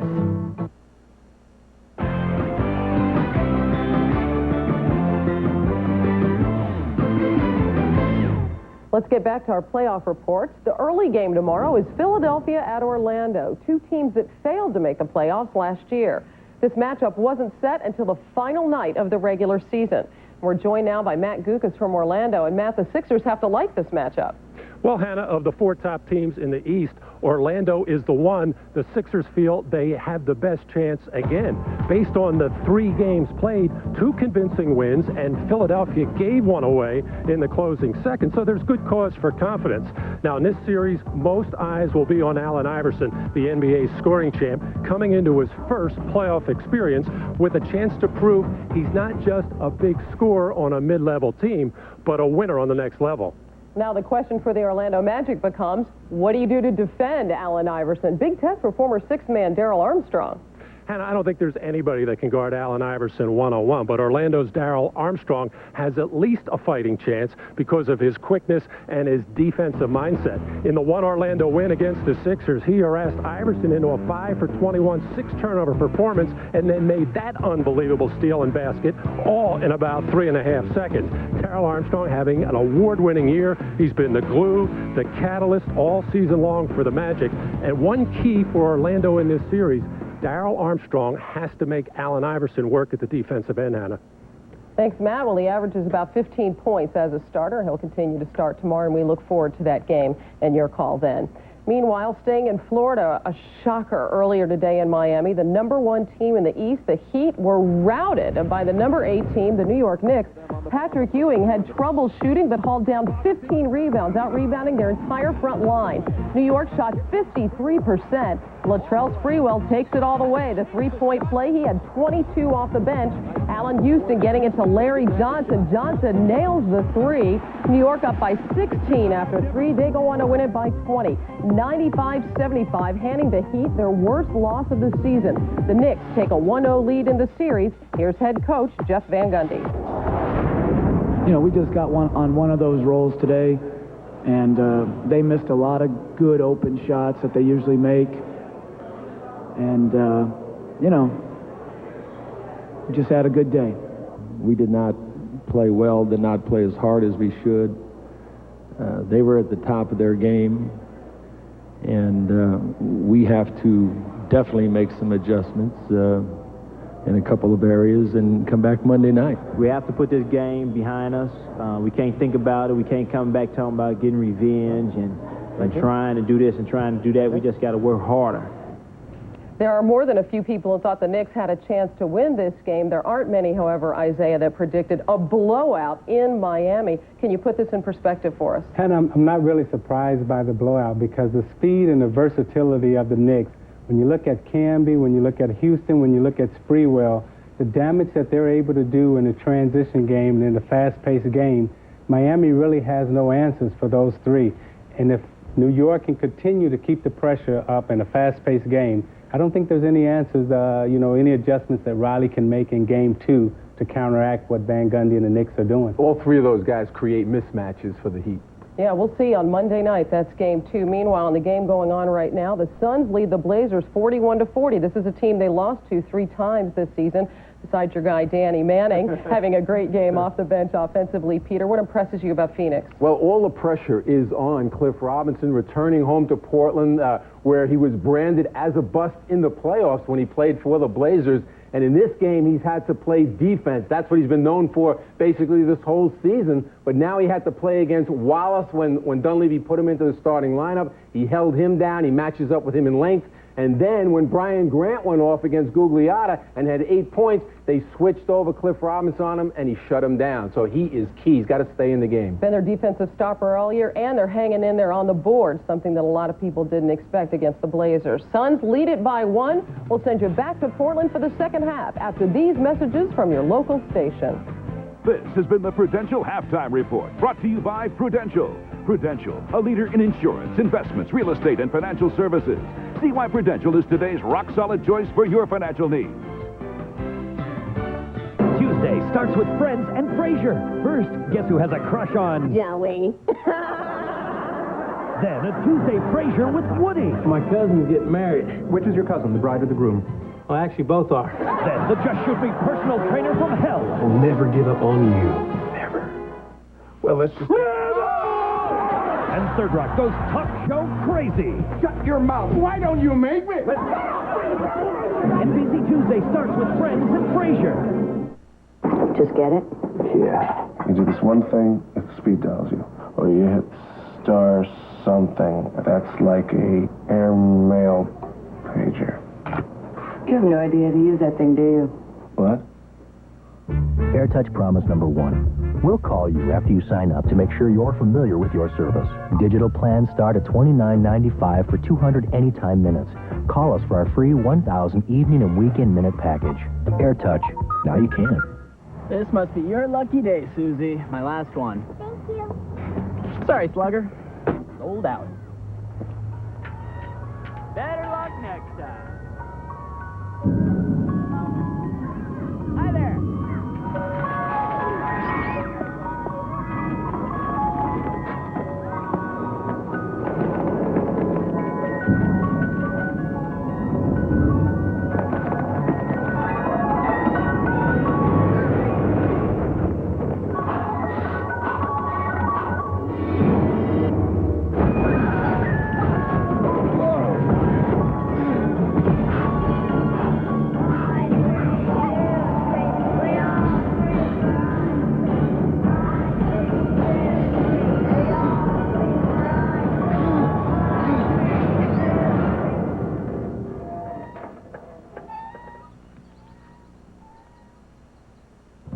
Spending money for love, tonight at 11. This should be pleasant. Wednesday, he took over the family business. We think this is a mob hit? I think I'm just going to keep my mouth shut. Do you know what you're dealing with here, Miss Carmichael? No. Can the law... I can't believe this is happening. Take down Junior? And this one, I want his badge. All new Law & Order, NBC Wednesday, 10, 9 Central. The NBA on NBC is brought to you by NBC's Sunday movie, The Hunt for the Unicorn Killer.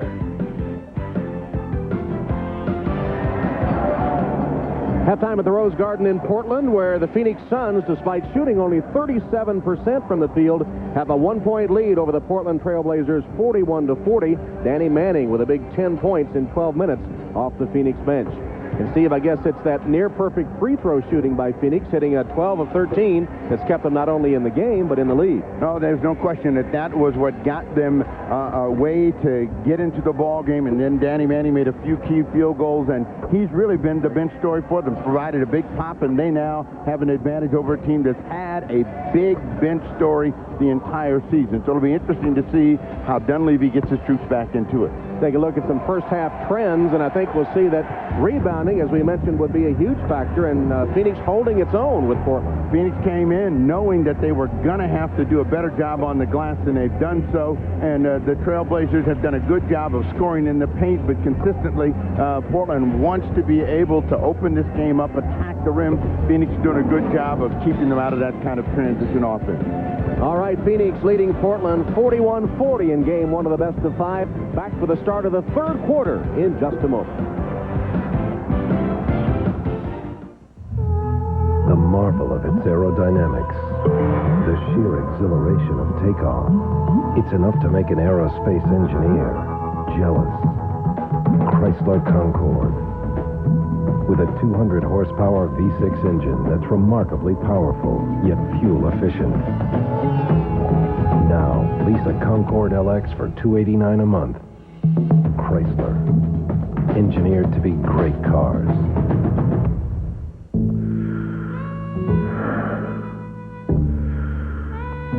If you can dream in color, come to the Ace Dream in Color sale.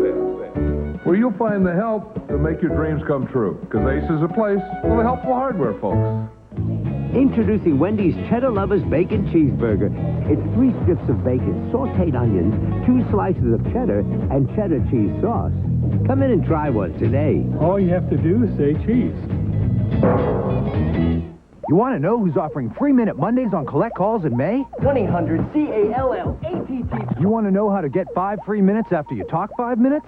CALLATT. You're wondering what's a simple and inexpensive way to call collect? CALLATT. Talk 5 minutes and get 5 minutes free during May. It's free Minute Mondays on collect calls. Try it this Monday, only from 1-800-CALLATT. CALLATT. I got it.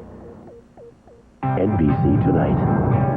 Prepare to cross over. Jared, this is Samantha Waters, the FBI's top profiler. For the first time ever, 2 great minds join forces to save a young genius. Who are you, Jared? The Pretender and Profiler together on one case. NBC Tonight starting at 9/8 Central. Welcome back to the Rose Garden in Portland. The Phoenix Suns surprisingly on top of the Portland Trailblazers at the half, 41-40. Paul Sunderland back with you courtside. Spoke mostly with Danny Ainge at the half, and he was very, very happy, in particular with the work of his team on the backboards. As you might imagine, the Trailblazers with a huge advantage in the 3 regular season games. So keep that work up, particularly against the offensive boards. Tom Gugliotta dislocated his ring finger on his right hand. Joe Prosky popped it back in the first half. He's got it taped. It's sore, but Danny Ainge said, hey, I'm going to play him as long as I can. Back to you guys. Tap, no good by Ryder, and pulled down by Longley, and Gugliotta is out there to start the second half. Thanks, Paul. Along with Jason Kidd, Chapman, Longley, and Cliff Robinson, original starting 5 for Phoenix, and the starting quintet for Portland intact too. Sabonis blocking the Longley attempted jam. Stoudemire, Ryder, Sabonis, Grant, and Wallace for Portland. Stoudemire has not been able to get himself going offensively. They come back to Grant against Gugliotta. He scores right at the rim. So whenever Portland sees Grant against Gugliotta, they're going to try to go inside. Whenever Chapman is out on the floor, they're going to attack him with Jackson, Ryder, and Williams. Cliff Robinson with a miss. Outside shot cleared by Grant. Here's Stoudemire front court. Pull up. Damon Stoudemire, and Portland scores 2 quick buckets to open the third quarter and to retake the lead over Ainge and the Suns. And Danny Ainge told us yesterday that he wanted to keep this out of a half-court game as much as he could, but Portland has had the better of the open court play this afternoon. Good drive by Gugliotta, and Sabonis is on the money this afternoon. He's been able to react and knock away shots for Portland. Rebound the ball. Grant overpowering Gugliotta, who gambled for an easy 2. Meanwhile, the Suns' top 3 scorers this year, Gugliotta, Kidd, and Robinson, Chapman, All those scores combined at just 2 field goals in the last 19 minutes. So their big guns have been silent. Manning off the bench has been the most consistent scorer. Well, Chapman got his first shot to fall. It was clean. It was pure. Everything else has been a quick shot, and he hasn't found a rhythm. But he is the most dangerous guy in the NBA when he catches fire, and Portland's going to try to cool him off. Ryder. And the Trailblazers open up, smoking the Nets for the third quarter, and the Phoenix Suns will take a timeout. A 6-0 run by the Trailblazers to open the third.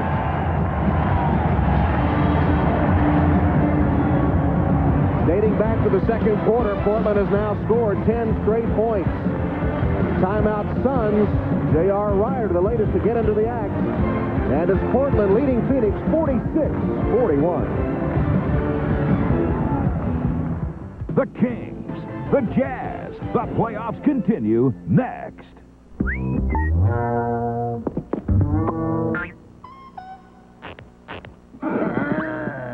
Whoa!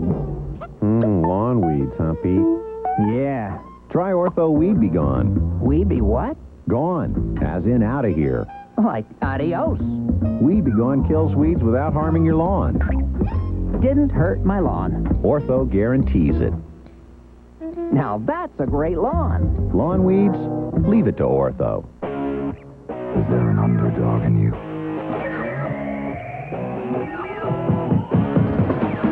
Is there a stubborn fool in you?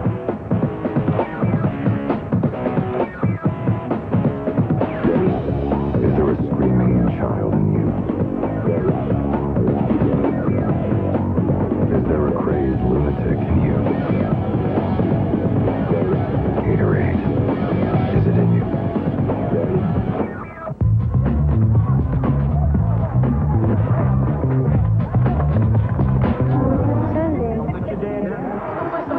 You really got to want it, Coach.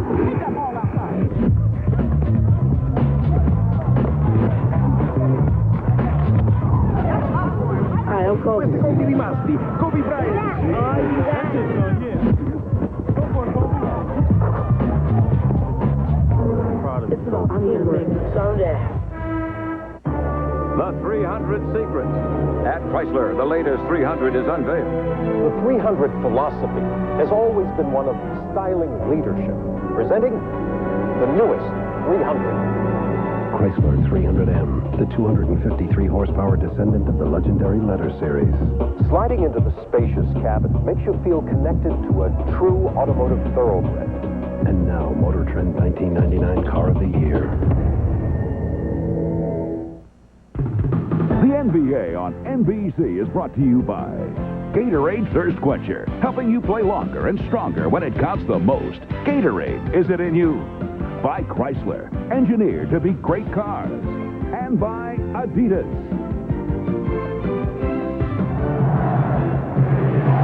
Not far from the banks of the Willamette River in the Rose Garden, and the dreadlocks are all over the house. Some of those guys look like they might have a better chance of buying some hair than growing it in honor of Brian Grant. You know how long it takes to get dressed, so you better go buy some. Phoenix scoring its first bucket of the third quarter. Again, back to the Ryder-Chapman matchup as much as they can. Sabonis on the move, and he wanted a foul, and Luke Longley gets a jump ball. You like to get Sabonis on the move simply because he doesn't like people handling him. Longley does a good job of getting both hands on the ball, so they will jump it at Portland's end. Two Olympic players formerly, Sabonis for the Soviet Union and for Lithuania, and Longley for Australia. Sabonis, as a member of the Soviet team, took the gold medal in Seoul in 1988. He launches the three and hits it. The Big Cat. The Big Cat let some of us pose with that gold medal for some pictures after the basketball venue in Seoul, and the Big Cat gets 6 points. Gugliotta with a 2-point answer for Phoenix. Well, that's one way to even out the matchup between himself and Grant. Take him outside, pop a few over the top, outside touch returning for him. And Phoenix didn't shoot the ball well in the first half, so Ainge has got to be happy about that sign. Stoudemire off a screen. The pass right on target. His shot no good.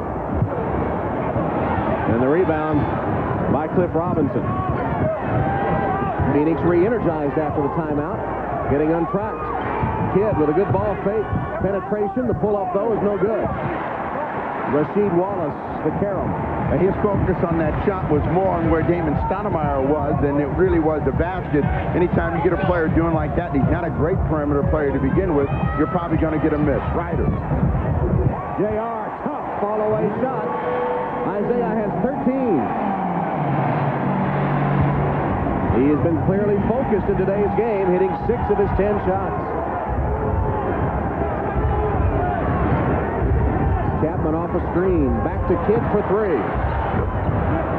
Jason Kidd, shooting 36% behind the arc in the regular season, now has 9 points. One of the things that Dunleavy said is you have to outscore the Phoenix Suns. No pun intended, but they've got to be able to continue to make shots, and if they don't, they'll find themselves down on the scoreboard. Stoudemire for 3. Went out, came back through. Damon Stoudemire.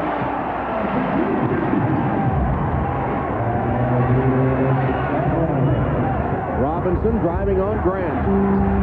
Skip pass, saved by Gugliotta. He gets the no-look to Robinson, who drives and scores. Nice play. Googs to Cliff. A 20-point win by the Knicks in Miami. A shocker today. Yeah, it's either a rude wake-up call or it's the beginning of something very bad for the Miami Heat. But that series has always been very explosive, and Monday night should be a very, very physical game. Stoudemire called for the travel after he had seen the steal made and then took it back. In a wild exchange, the Phoenix Suns are able to make something out of a broken play as Gugliotta finds Cliff Robinson on the move. First 2 of the second half for Cliff.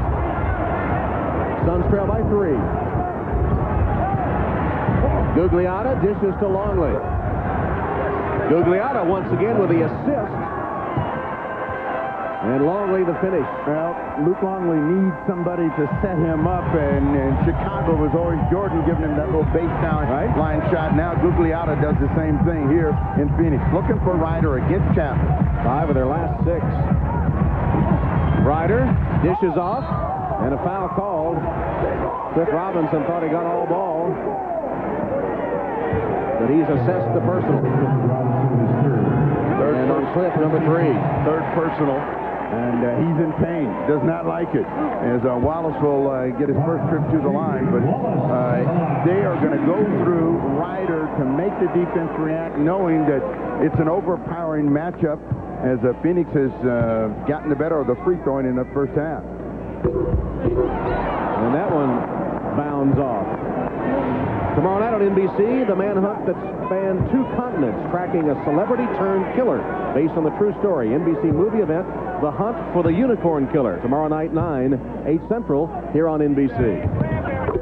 Wallace converts 1 of 2, and the Portland lead is a deuce.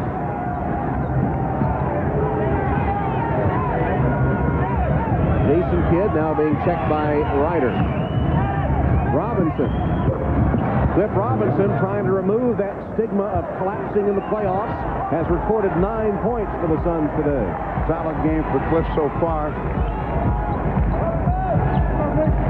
Again, coming back to Ryder. They're going to get a foul against Rex Chapman. Chapman trying to fight his way over the top of the screen, has his 3rd foul. Cliff Robinson using the screen, gets plenty of time, pass in rhythm, knocks down that perimeter jump shot. When Cliff gets the torch, he's one of those players that can go for 15 and a quarter. Ryder knocked away by Chapman. Portland gets it back with 17 to shoot as Chapman with the reach in to knock the ball away. Ryder trying to dance with the ball, showed it too soon. Good quick hands by Rex Chapman to get a piece of it. 17 on the shot clock.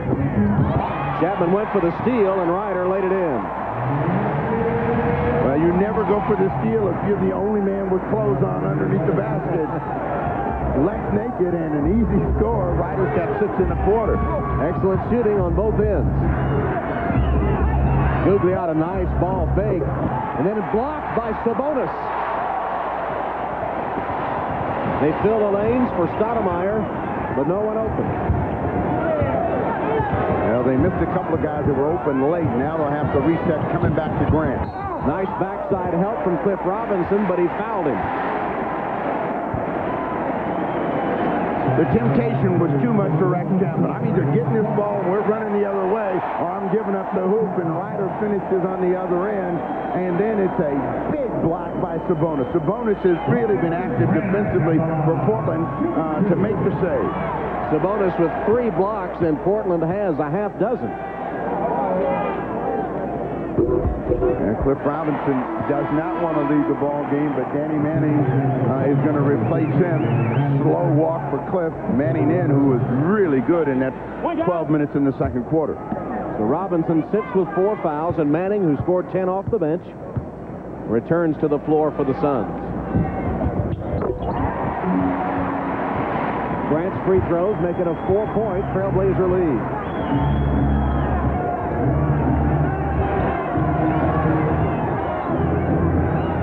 Chapman. Rex Chapman with a quick release. He has 7. When you're getting beat up at the other end of the floor, the way to get even is to start dealing out some punishment of your own, and Chapman gets his first 2 here. But they've got to get some scoring from him just to kind of neutralize what Ryder is throwing their way. Sabonis on the move. Took a giant step or 2 to the hoop and laid it through as Longley could only watch. The Big Cat, an all-round game today. He has 8 points.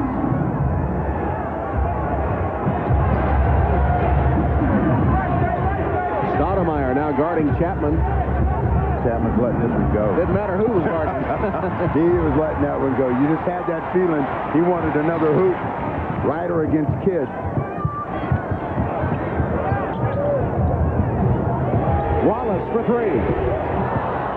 Jason Kidd all along the rebound, pushing it.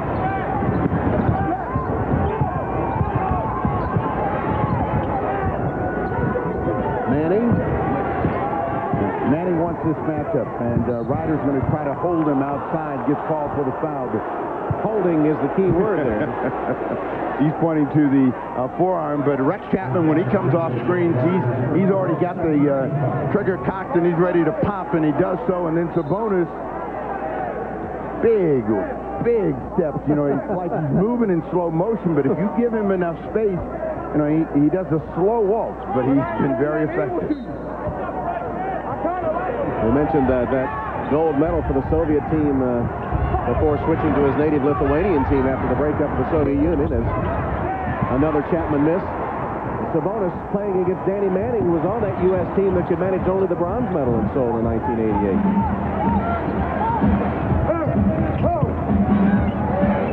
Tom, how did you get to Sabonis' gold medal? I had to give it back to him, Steve. He was a little too big to argue with.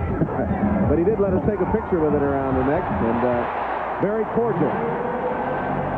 Ryder, 8 in the quarter, wanted a foul to go with it. He was posting Jason Kidd that time. Danny Ainge wants a timeout. Mike Dunleavy was worried about the focus of his leading scorer, J.R. Ryder. Worry no longer. He's hit 4 in a row. He has 17 in the game. And you can tell from his body language that he's in it. He thought he had waited long enough to get and one. They say no, but he's trying to bring the house with him. Be a minute. Coors Light. Coming up.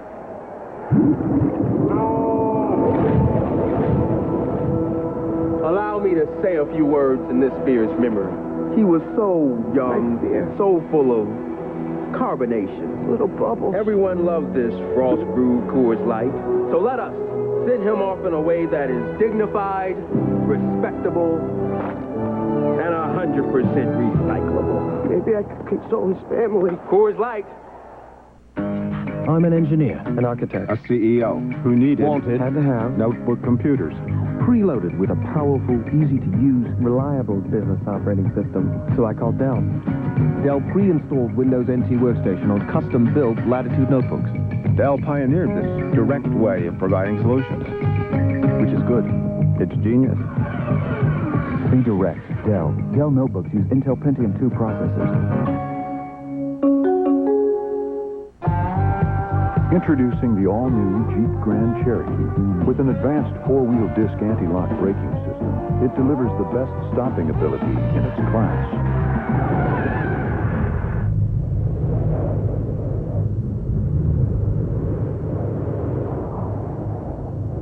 And that's good news for everyone. The all-new Jeep Grand Cherokee, the most capable sport utility ever. So, I'm in the elevator, and Jack gets in, and I go, hey, and he goes, hey. So I go, Jack, you know your tacos? The two crispy tacos that everybody likes? The ones we've been selling for just 99 cents? And he goes, yeah. And I go, wake up. You should jack up the price and rake in the dough. And he goes, what's your name? And I go, Benjamin Choulet. And he goes, you're fired, Benjamin. No. You tell Benj? Fired? What? Let go of I think he knows. Tonight, 8/7 Central. It's only snow, soft and gentle. Once it gets moving, it will bury you. All new National Geographic's Avalanche. NBC tonight, 8/7 Central.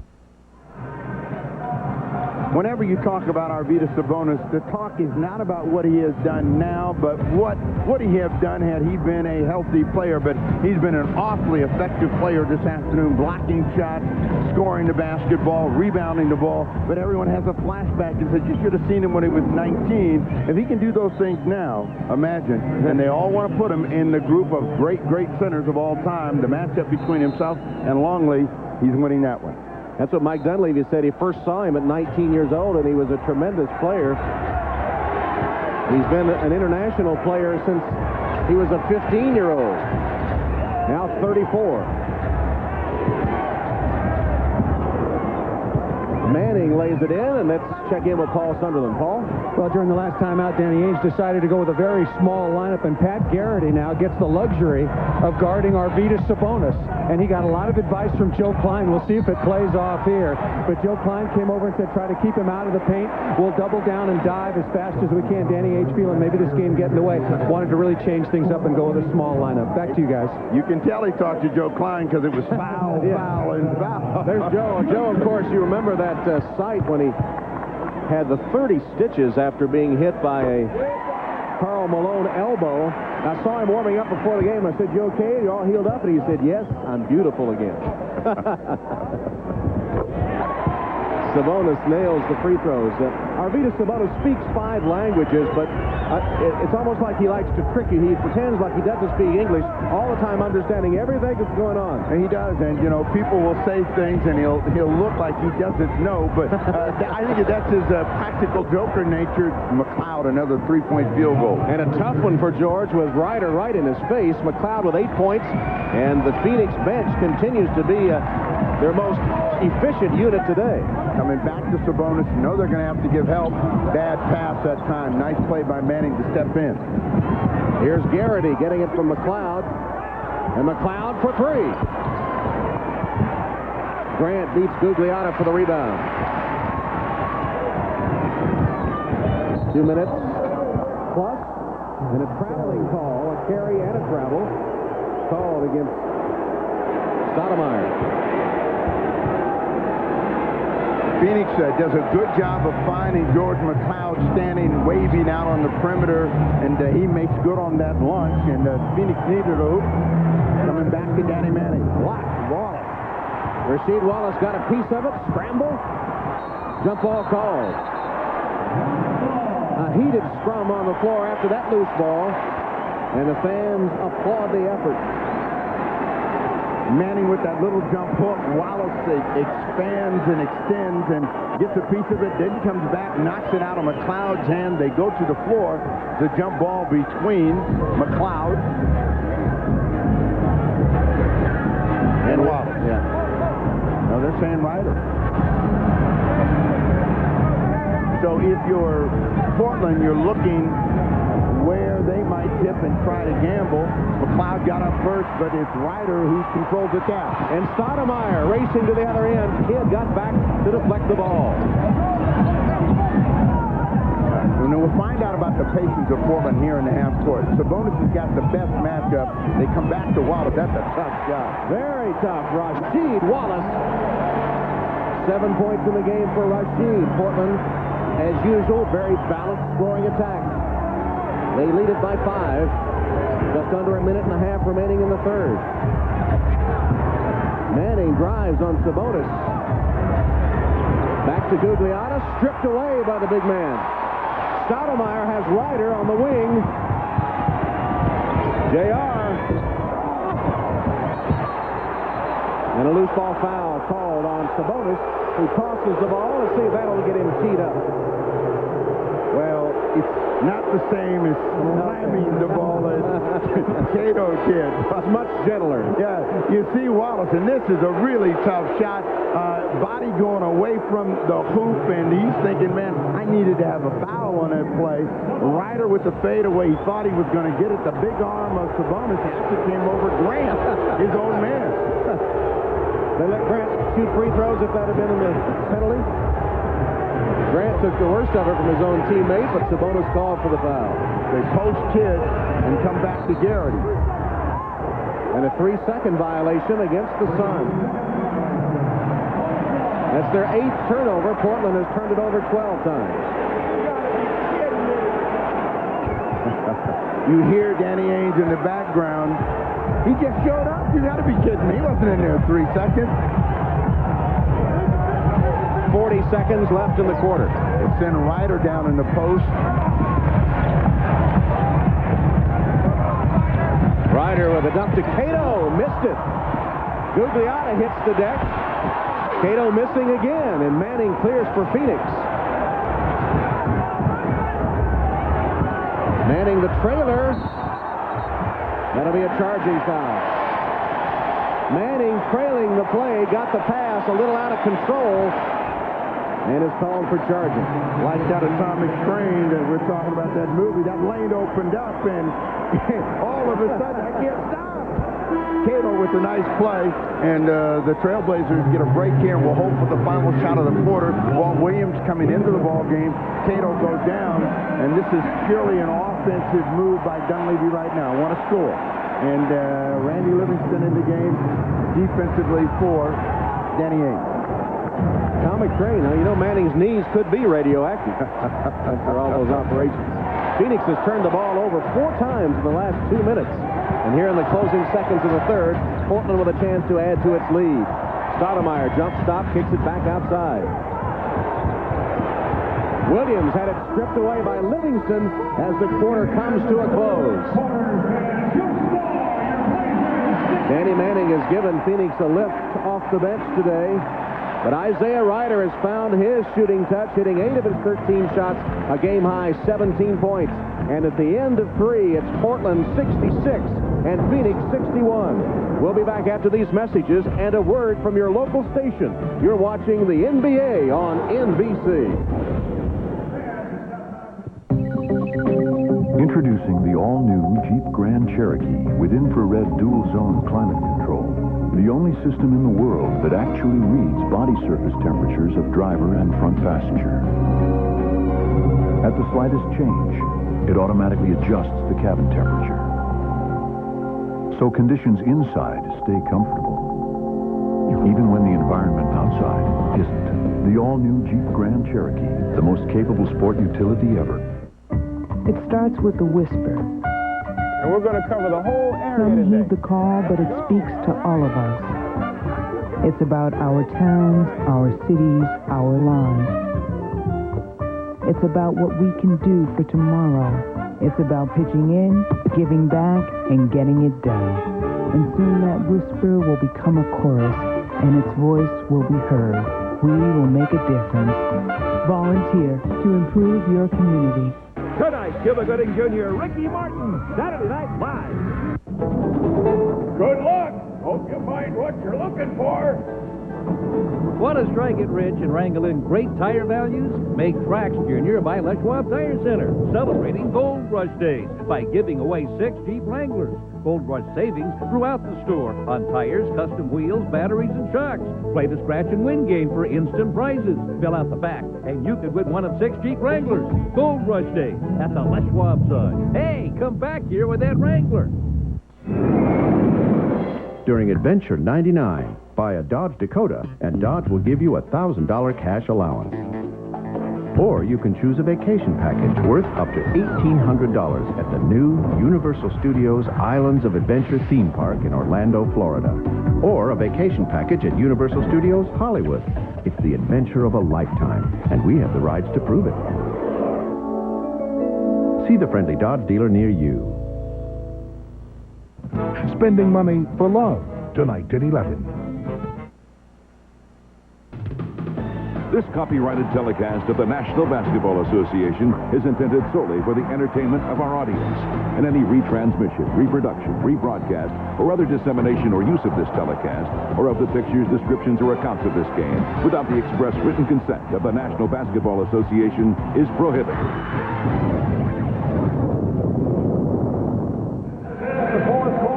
Welcome back to the Rose Garden in Portland. Tom Hammond, Steve Jones, Paul Sunderland. As you see, the normal balance for the Trailblazers with 3 players in double figures, but that balance nearly matched by the Phoenix Suns today, who have gotten some important points off their bench. As we take a look at Ryder, who has been positively positive in this ball game, and talking to Walt Williams before he came out to say this is what you got to do to be a factor. The difference in the quarter, the Trailblazers got to the free throw line. They were 5 of 6, 5-point differential on the scoreboard. Portland on top. So after trailing by 1 at halftime, outscoring the Suns by 6 in the quarter to take the lead. Livingston missing the turnaround. Stoudemire pushes the ball, gives it up to Wallace. Pull-up shot, no good. And rebounded by McCloud of the Phoenix Suns. Manning, McCloud, Livingston, Robinson, and Garrity on the floor for Phoenix. Looking to post Jason Kidd and didn't make the defense react. Kidd's got to realize Livingston's not that big a time to score as they drop it inside to Garrity right at the rim. It'll be and 1. Matt Garrity made a good catch with Jackson getting a hand in there trying to deflect it. Pounded it home and will shoot a free throw. And it all started with the post. Robinson then drives it. The defense reacts to that. And Garrity's right in the slot. Will pick up a chance for a free throw to bring it to a 2-point ball game. Stoudemire out of the ball game. Greg Anthony coming in. And Garrity at the free throw line, the rookie who was the Big East Player of the Year for Notre Dame and twice made the All-Big East team. Averaging 23 points a game as a senior, which was 6th in NCAA basketball. First free throw this half for the Phoenix Suns, who hit 12 of 13 in the first half. It comes in the opening minute of the 4th quarter. Now, Garrity is guarding Wallace, and what Wallace has to do is make sure, A, he just takes his time. He can get a shot anytime he wants. Another foul against Garrity. This is not a good matchup for Garrity. And for Pat Garrity, that is personal foul number 3. Joe Klein giving him the subtle nuances and how to get the body in front. Came over and he slide over. Trouble is, he'll say, put your nose in front there. That's the way it looked like when he had that battle with Karl Malone. They had Wallace on the box, couldn't get the pass to him. It sails out of bounds. Phoenix with a turnover. Suns trying to scrap their way back in it. They only trail by 2. Anthony checking Livingston.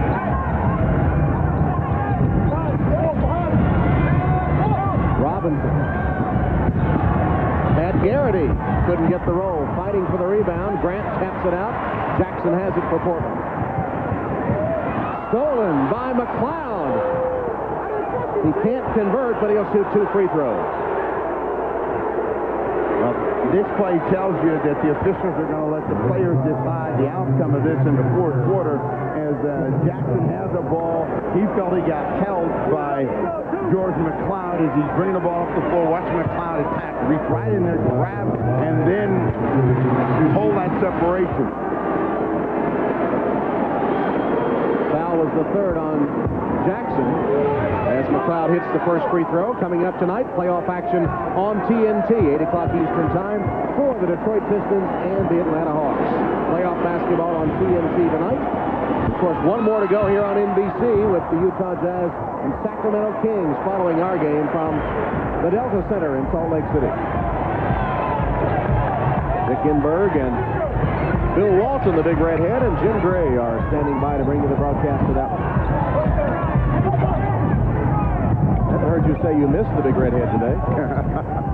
Because I'm looking forward to tomorrow. We'll rejoin him in San Antonio as Williams holds the three fingers up to signify the three-point bucket. He has 7. You know, both teams like to shoot the three-point field goal, and Phoenix has had the better of it this afternoon as Williams rings the bell for Portland's second three of the day. Manning forced that one. Bad shot, fall away under pressure. McCloud. McCloud with another theft. And one. Well, George McCloud is very active offensively and defensively now for the Suns, keeping them in the game.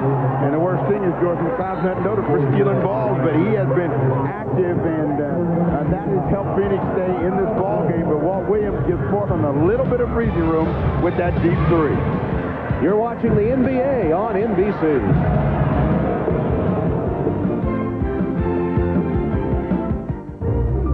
Go to the playoffs, NBA.com.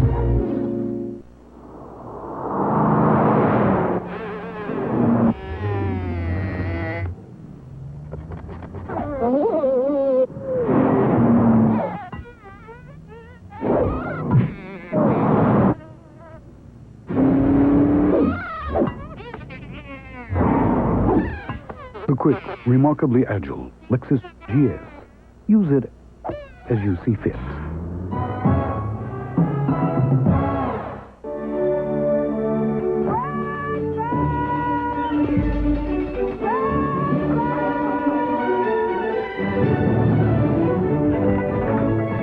Did somebody say McDonald's? Wow. Even the donut holes cost over $1. Honey, nothing good costs under $1 nowadays. How about a 20-minute call to anywhere in America? That's crazy. He's right. Dial 10-10-220 and all calls up to 20 minutes are only 99 cents. And just 10 cents a minute after that, man. Is it really that cheap? Oh, yeah. Try it. You'll see. Sure, cutie. Why not? Step away from the pastry. What? That's the last declare, sir. Oh. Dial 10-10-220.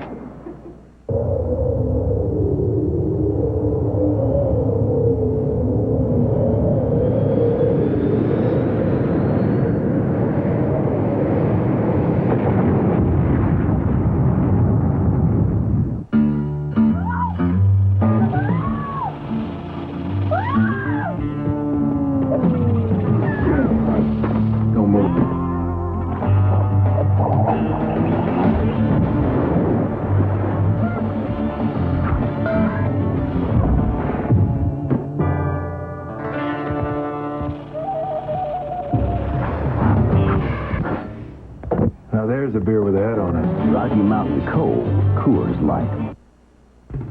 The NBA on NBC is brought to you by Coors Light. It's frost brewed to tap the clean taste of the Rockies. By the 1999 Lexus GS, a car and driver 10 best. And by 10-10-220. Dial it and talk up to 20 minutes for only 99 cents. Welcome back to Portland. That's a look at the shoe of Brian Grant, and you see the name Dash printed on that shoe. He does that for every game. It's in honor of Dash Thomas, who is a young man, a Blazers fan that Grant met last summer. Dash Thomas was only 12 years old, but was suffering from brain cancer. He lived about an hour from Portland in Sublimity, Oregon, and dozens of times during the lockout, Grant would drive down to see Dash Thomas. On February 2nd, Dash died, and in honor of his friend, Grant prints the name Dash on his shoe for every game.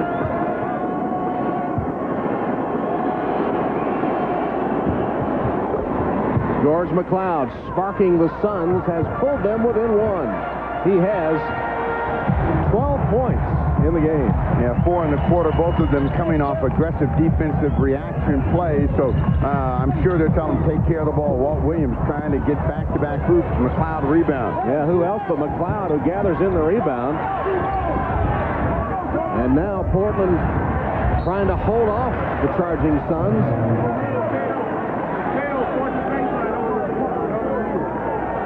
Shocker in the Miami Arena today to open the Eastern Conference playoffs. Allen Houston pretty well.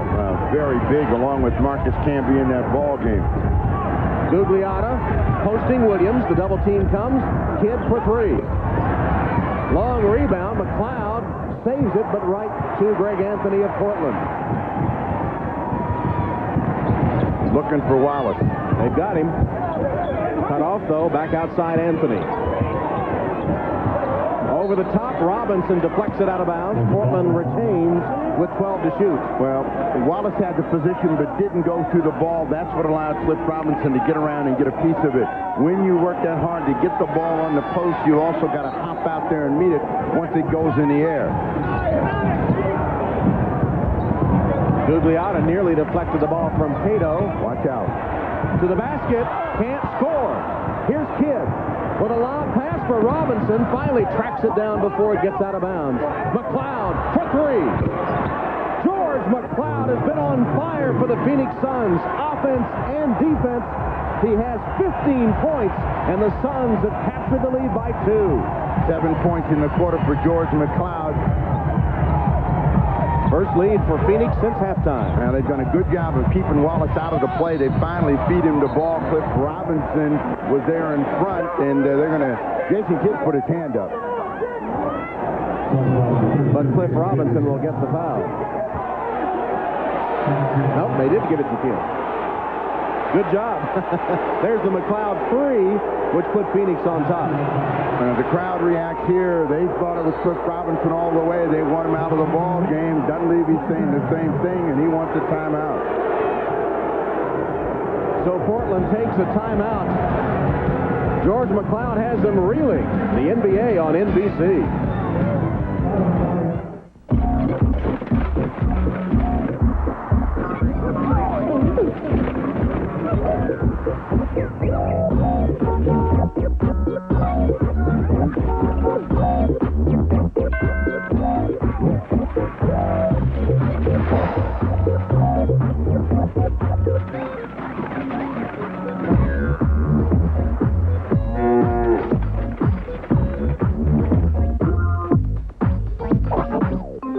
Where in the world should you be investing now? There's opportunity all around the globe. Overseas markets can be rewarding, but there are always risks. You need a guide who knows the way. If you want to invest in foreign markets, you have to be in those markets and potential's there. We think our global research capability gives our investors a real advantage. Find Prudential's investment know-how all around the world and right around the corner. If I was a window washer, an architect, a security guard, or a farmer, instead of a famous basketball player, would you care what I drink? Would Sprite not taste the same? Should I be doing this commercial?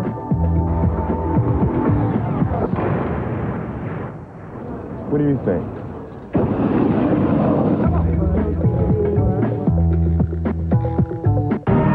The journey has begun. Time to roll, baby, time to roll. In a battle of pride and passion,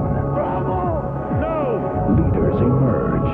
This out. 3-down single now. And a new champion will rise. The NBA presents the playoffs on NBC, now playing. An NBC motion picture event. He's the most fascinating man I've ever met, Daddy. Holly Maddox fell in love with a celebrity. I'm pregnant. But when she tried to leave, Women don't leave me. he took her life. Oh, my God. Based on the true story of a father's search for justice. It's not over. Hunt for the Unicorn Killer. NBC Sunday at 9, 8 Central. During the break, the officials were greeted with a chorus of boos, and it came on display inside to Rasheed Wallace. From there, it looks as though Wallace is not only in the act of shooting, but Cliff Robinson is the culprit. You take one more look, you'll see Robinson step in front, but Jason Kidd gets a piece of the arm before Wallace can let go of the ball. He's still saying, I was shooting that ball. I don't care what you were saying. I should be shooting free throws. Dunleavy feels the same way. The officials right on top of it. Portland has it out. New 24. Phoenix is outscored to Portland 10-3 in the quarter. Jackson is fouled on the pass from Sabonis. And Jim Jackson had said, look, do you guys know when a player's in the act of shooting or not? They grabbed my hand, I'm on the way to the rim, and you're giving me the ball out on the side again? 2 times Portland feels they've been robbed, which means now they got to get their focus back and not worry about how the officials work the game, but finish the play. That is 3 straight fouls against the Phoenix Suns. All of these fouls mean one thing for Portland, though. You're headed toward the penalty. Right. You got to keep driving the ball. You got to be aggressive in it. You watch the Jackson call right here. McCloud's got a hold of him before he can ever get it up. So who says 6 eyes aren't better than 2? That's right. Here's Sabonis. Low block, draws the double. Jackson for 3. Jim Jackson puts the Trailblazers back on top by 1. Danny Manning outside shot and a beauty. The M squad, Manning and McCloud off the Phoenix bench, have been the story for the Suns. Huge story and a big difference. And Trailblazers, normally the leader in bench scoring, haven't been that way this afternoon. Mishandled by Williams and Grant, and it's a turnover. Phoenix and Gugliotta with the ball. Kidd will set it up on the half court. 4 turnovers this quarter by the Trailblazers. There's one by the Suns. It leads to the run out by Jackson. Right back the other way, numbers for the Suns. Gugliotta, fake, drive, couldn't finish. He's on the floor. Sabonis got hit in the face, and he went into one of those momentary pauses. Jackson opened for 3. Short. Air ball. No, Bill would have said that was a pass. Well, it was to Gugliotta if it was, and he promptly throws it into the first row. Helter-skelter basketball on both ends. It is the Wild Wild West as they pop this one back out to Jim Jackson for a much-needed infusion of offense for Jackson and the Trailblazers. They get a turnover as Sabonis knocks it out, and Jackson on the fly. 5 straight points for Jim Jackson before a miss. Williams attacking Manning. Deflected out of bounds. Portland's ball 8 to shoot. Gugliotta agrees with the official about the bad pass. He said, what about the foul? You know, Sabonis knocked me down. Somebody knocked me down. I don't miss a layup like that. Ryder getting ready to come back in the ball game. Wallace coming back in the ball game.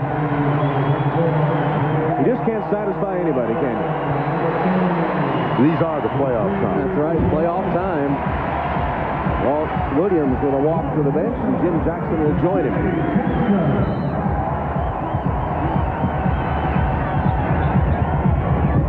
Low block, Grant fires over Gugliotta.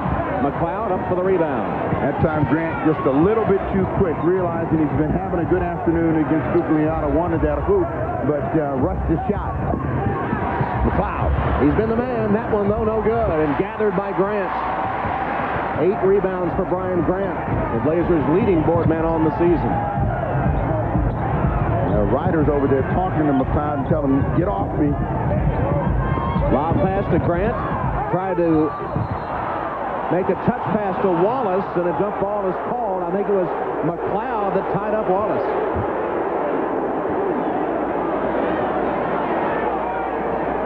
Tight pass inside to Wallace, and he's having a tough time controlling it. Both hands on top.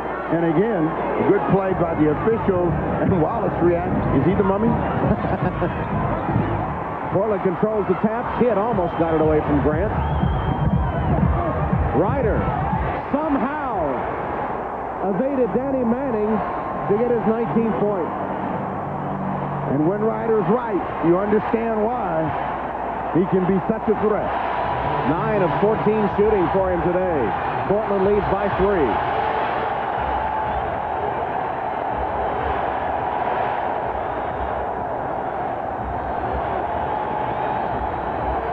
Robinson against Sabonis. Launches a 3. Grant, second consecutive rebound. Ryder's telling Sabonis, get over there. You got Cliff Robinson on you. Ryder at the rim. Lost control of the ball. And it's going to be ruled Phoenix basketball. got in there, did everything right, and as he started to go up, lost control of the ball. But this is a Ryder score that gave Portland a little momentum and got the crowd happy. But this play is a very typical play of Ryder, and the athletic ability just to elude the defense and somehow get a finish.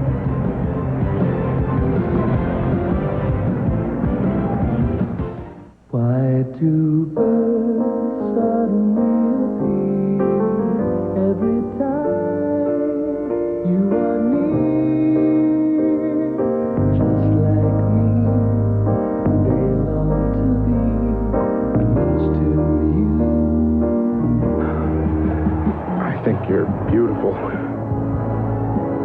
Gee, thanks. I'm talking to the beer. Not a bite in 4 hours. I got another one. I'm Hank Parker. If you want deep sea fishing action, get Radica. Here, you bring him in. He's taking a lot of line. Radica, it's just like the real thing. Fish combo, Kona, Great Barrier Reef, marlin, sailfish, swordfish, they strike all the time. I got an 800-pounder. Game shakes when they strike. Find them with pump and reel action. So who needs a boat? Get deep sea fishing. Another great game for Radica, maker of the original lunker and bass fishing.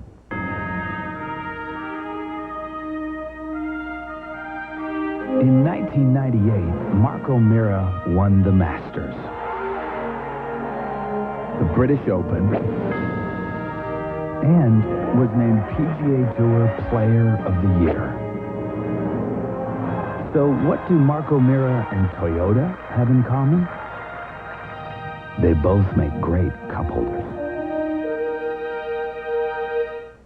From NBC Motion Pictures, a runaway train carrying an atomic weapon. Well, let's find out what kind of a Russian bomb is on that train. An entire city in its path. There may be no possible way to stop this train. A father risks everything. I'm gonna try to open it up. Get him out of there now! To save his family. Daddy! And the lives of millions. Oh, God have mercy. A breathtaking world premiere. Atomic Train, NBC next Sunday at 9, 8 Central. Coming up next, the NBA playoffs continue. The Sacramento Kings, the Utah Jazz. All three of their regular season meetings went into overtime. Now it's time for their playoff showdown when the up-and-coming Kings face the defending Western Conference champions. The race for the rings, next on NBC. The image of Isaiah Ryder is tattered and bruised, but what the statement he wants to make is, I want to win as badly as anybody, particularly in the playoffs. When Ryder has is a high degree of difficulty in his offensive game, and he can finish plays where a lot of Trailblazers cannot. And when he's right, the Trailblazers need him out on the floor. He has been right this afternoon, giving them a 3-point lead with 5:01 to go. He's been the easy rider today, 9 of 15, 19 points. Meanwhile, Phoenix has gone 2.5 minutes without a score. Turnover. Ryder with a steal from Gugliotta. That's 3 turnovers and 0 for 2 shooting over the last 2.5 minutes plus. Going to go an exchange between Sabonis and Ryder, but looking for Ryder for 3. And a loose ball foul is called on the Suns. Looks like an eclipse of the Suns right now with mistakes and calls going against them, and Danny Ainge. Ooh, my stomach is upset. That's the third foul on George McCloud. Remember the big free throw shooting half that Phoenix had. They've shot only 4 in the second half. Now, that was a tight effort by Grant. Knowing the situation, a little bit of separation might be enough to get the win. Game 3 of the playoff tripleheader coming up next. The Sacramento Kings and the Utah Jazz, the defending Western Conference champions. That'll come up at the conclusion of this Game 1. Wallace and Ryder calling for the crowd. Kidd penetrates the pull-up off glass. Jason Kidd, he has 11. Kidd saying you shouldn't have done that. I'll get him quiet. Nice, tough bank shot.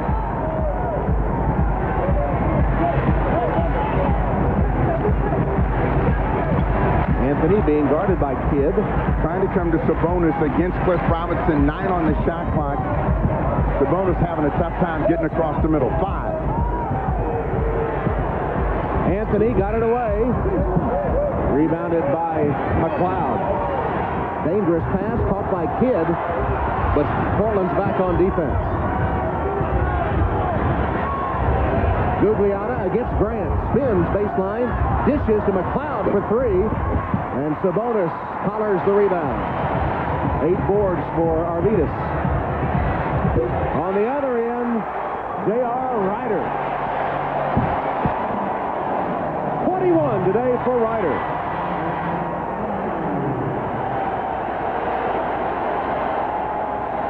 Jason Kidd for 3. Air ball.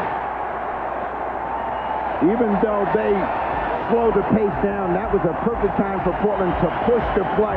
The Suns deflated after the miss. Now Portland gives them a chance to set up. They're going to come back to Ryder, who has carried them here in the 4th. Sabonis with a spin draws the foul, and a reaction from Cliff Robinson. Ryder was sprinting to the other end of the floor to get to this spot, feeling the torch in his hand. The reaction, big heart. Meanwhile, Cliff Robinson, the former Blazer, has just picked up his 5th foul with 2:57 remaining in the game. That is a tough matchup, though. I mean, Sabonis is a huge load, and Cliff was trying to make a play on the ball. Thought he got it. Sabonis, with a pretty good acting job, gets his first free throw. And hits the 2. Put them in the books as Robinson's playoff woes continue. Portland on a 9-2 run.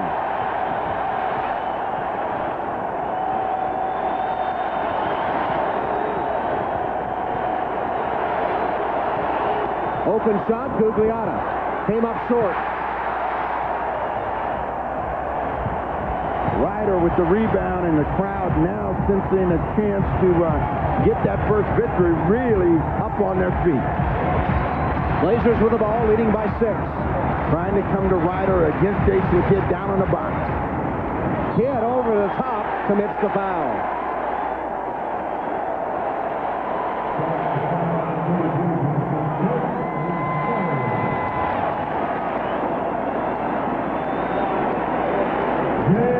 It is a love-hate relationship when you have Ryder on the team this afternoon. It's all love. Oh, nothing but love today.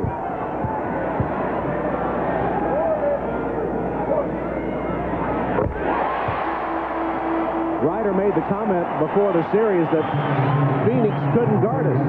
And Joe Klein took exception to that. He said, you know, instead of worrying about our defense, you ought to be worried about what time the shoot-around is for the Trailblazers.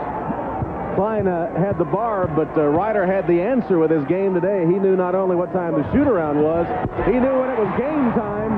He was a little late coming out for warm-up. We were scratching our head wondering, has he missed the boat again? Nope, he was right on the money today.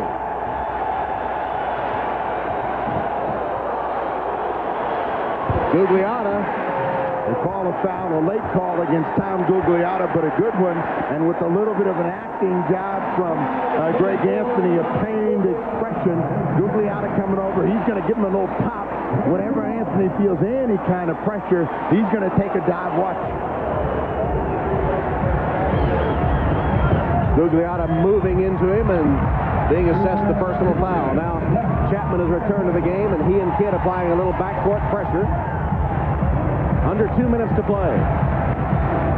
Even though it's an 8-point advantage, Portland cannot just get static with the basketball. 6 on the shot clock. They got to be aggressive in trying to score. Sabonis. Skyhook tapped in by Grant. Timeout, Phoenix.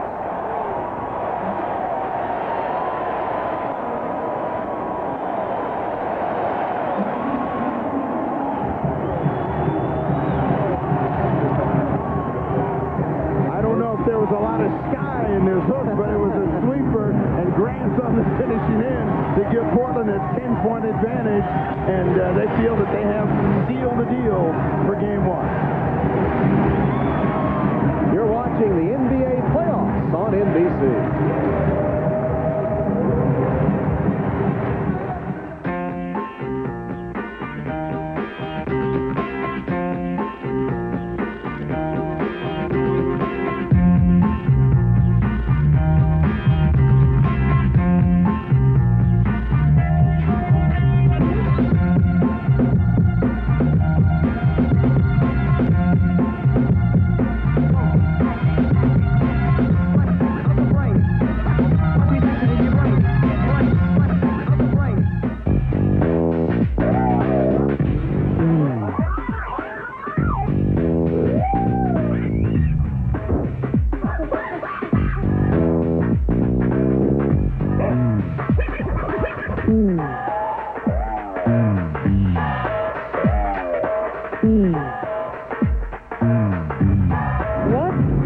The RAV4. It's not for everyone. Only you.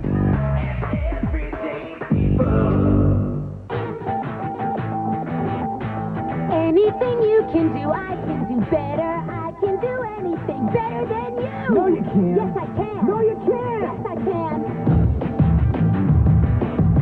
Had enough? Let's go. Anything you can be, I can be greater. First stop. Sooner or later, I'm greater than you. I'm not stopping. I'm not stopping. I'm not stopping. No, you can't. Yes, I can. NBC Thursdays, one of the biggest nights on television all year. Why? I got the lead in the movie. The Friends road trip begins to the big Vegas season finale. Yes! Then Jack gets married in the Will and Grace season finale. And on Frasier, an unexpected wedding proposal for Daphne. I can't breathe. Then Carol O'Connor and Carol Burnett guest star on a special Thursday Mad About You when Paul runs over his mother-in-law, leading, of course, to a new ER. NBC Thursday. Gail Devers knows emotional extremes. In Barcelona, triumph in the 100, then defeat, one hurdle from a second gold. 4 years later, successful defense of her sprint title in Atlanta. Only in the Olympics and only on NBC, America's Olympic Network.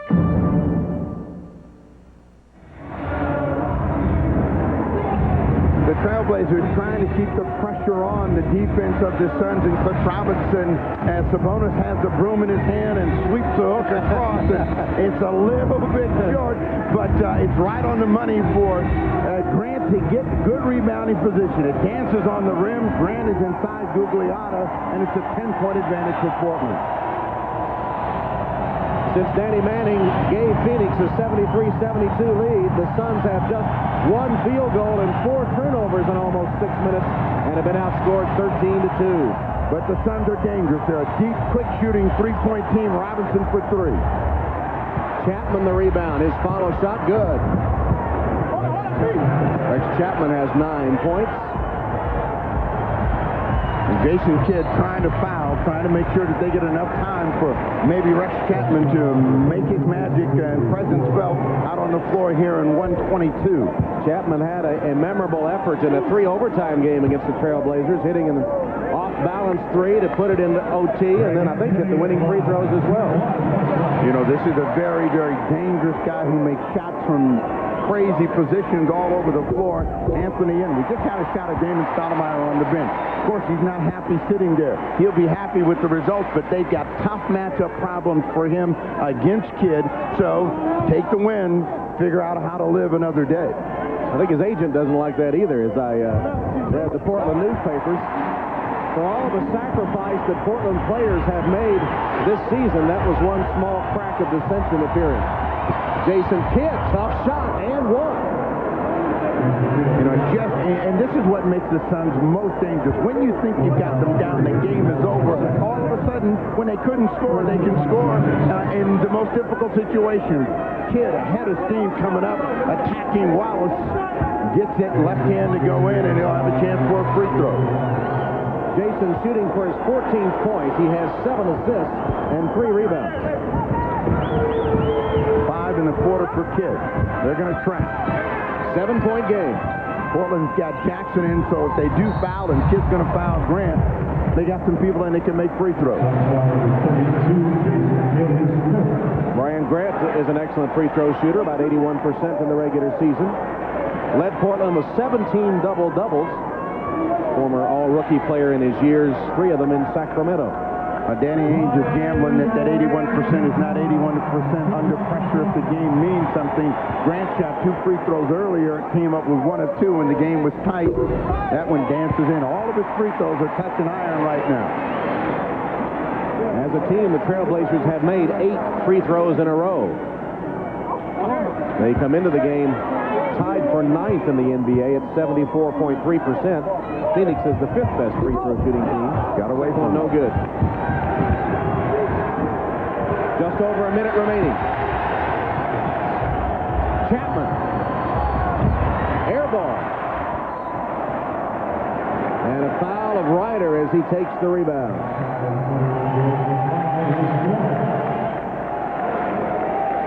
There's always been a telling point in the ball games between Portland and Phoenix in which Portland has been able to get some separation and make the difference in the ball game. We just went through a 5-minute period when Portland was the better team, led by Ryder, who got them to big baskets, and he's got that happy feeling, Tom. Yeah, I guess so.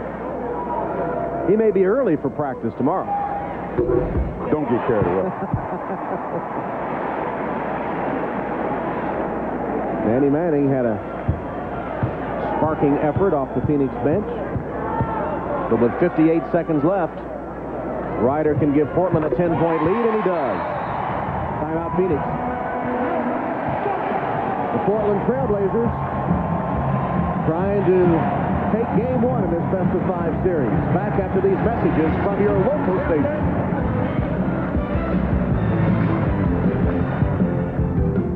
Tonight, 8/7 Central. It's only snow, soft and gentle. Once it gets moving, it will bury you. All new National Geographic's Avalanche. NBC tonight, 8/7 Central. Tonight, better brace yourself. Okay, we're out of here. The Chevy Astro has lots of cargo room. Seats 8. And tows more than any minivan. And a new 99 Astro comes with $500 cash back or 2.9% APR. Chevy Astro. Hey, we're here. The only truck tough enough to handle childhood. Boy, does this really frost me. Closed. You're the phone company. What do you think? People only have problems between 9 and 5, huh? Sorry, folks. We're closed. Thank you. We're closed. AirTouch promise number 2. We promise live customer service 24 hours a day, 7 days a week. Digital plans start at $29.95 for 200 anytime minutes. Call us for our free 1,000 evening and weekend minute package. AirTouch. Now you can. It's the Jeep Spring event, featuring great values on your favorite Jeep vehicles. Like a low $359 a month lease rate on the rugged go-anywhere Grand Cherokee Laredo. Now with more power, more safety, more capability, and more luxury than ever before. The landscape will never be the same. During the Jeep Spring event, the event that's getting everyone to sit up and take notice. Get these speakers when you buy or lease a Cherokee or Grand Cherokee with Infinity Sound. A Portland legend who's still making music. Tonight at 5. Spending money for love. Tonight at 11.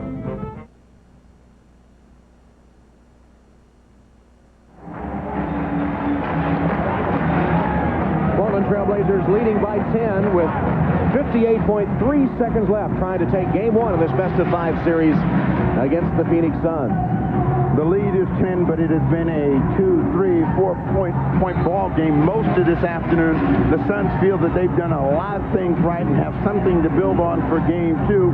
And Portland feels very good about getting a nervous game 1 out of the way. Game 2 will be Monday here in Portland before the series switches to Phoenix.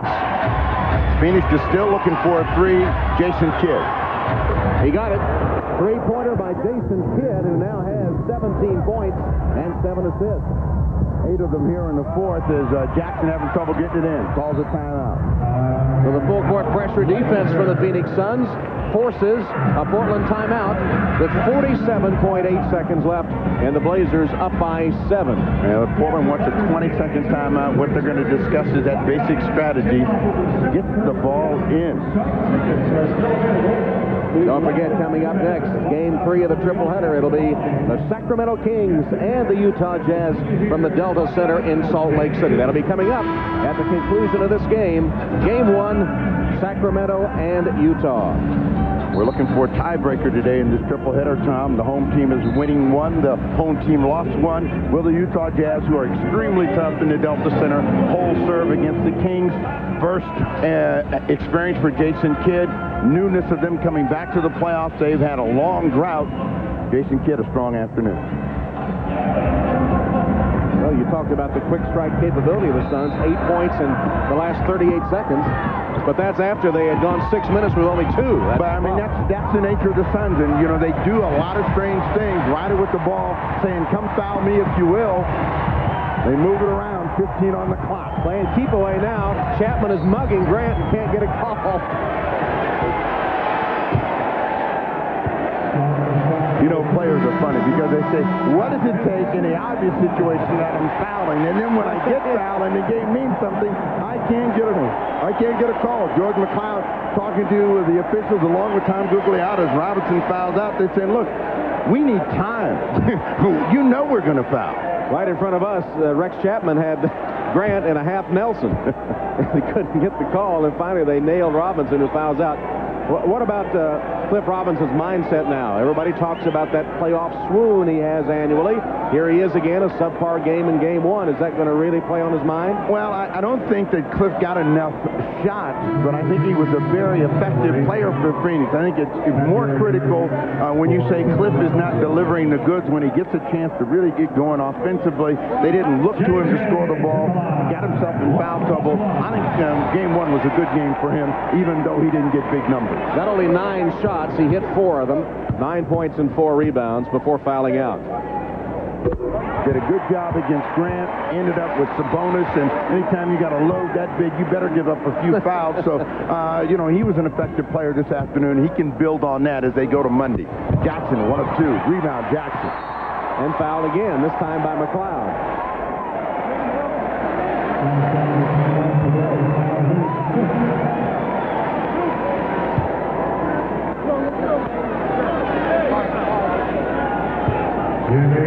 Jackson returns to the free throw line. Jackson and McCloud used to be teammates in Dallas, and Jackson is telling him, you got to box me out. Otherwise, yeah, I'll get the rebound again. That was too easy.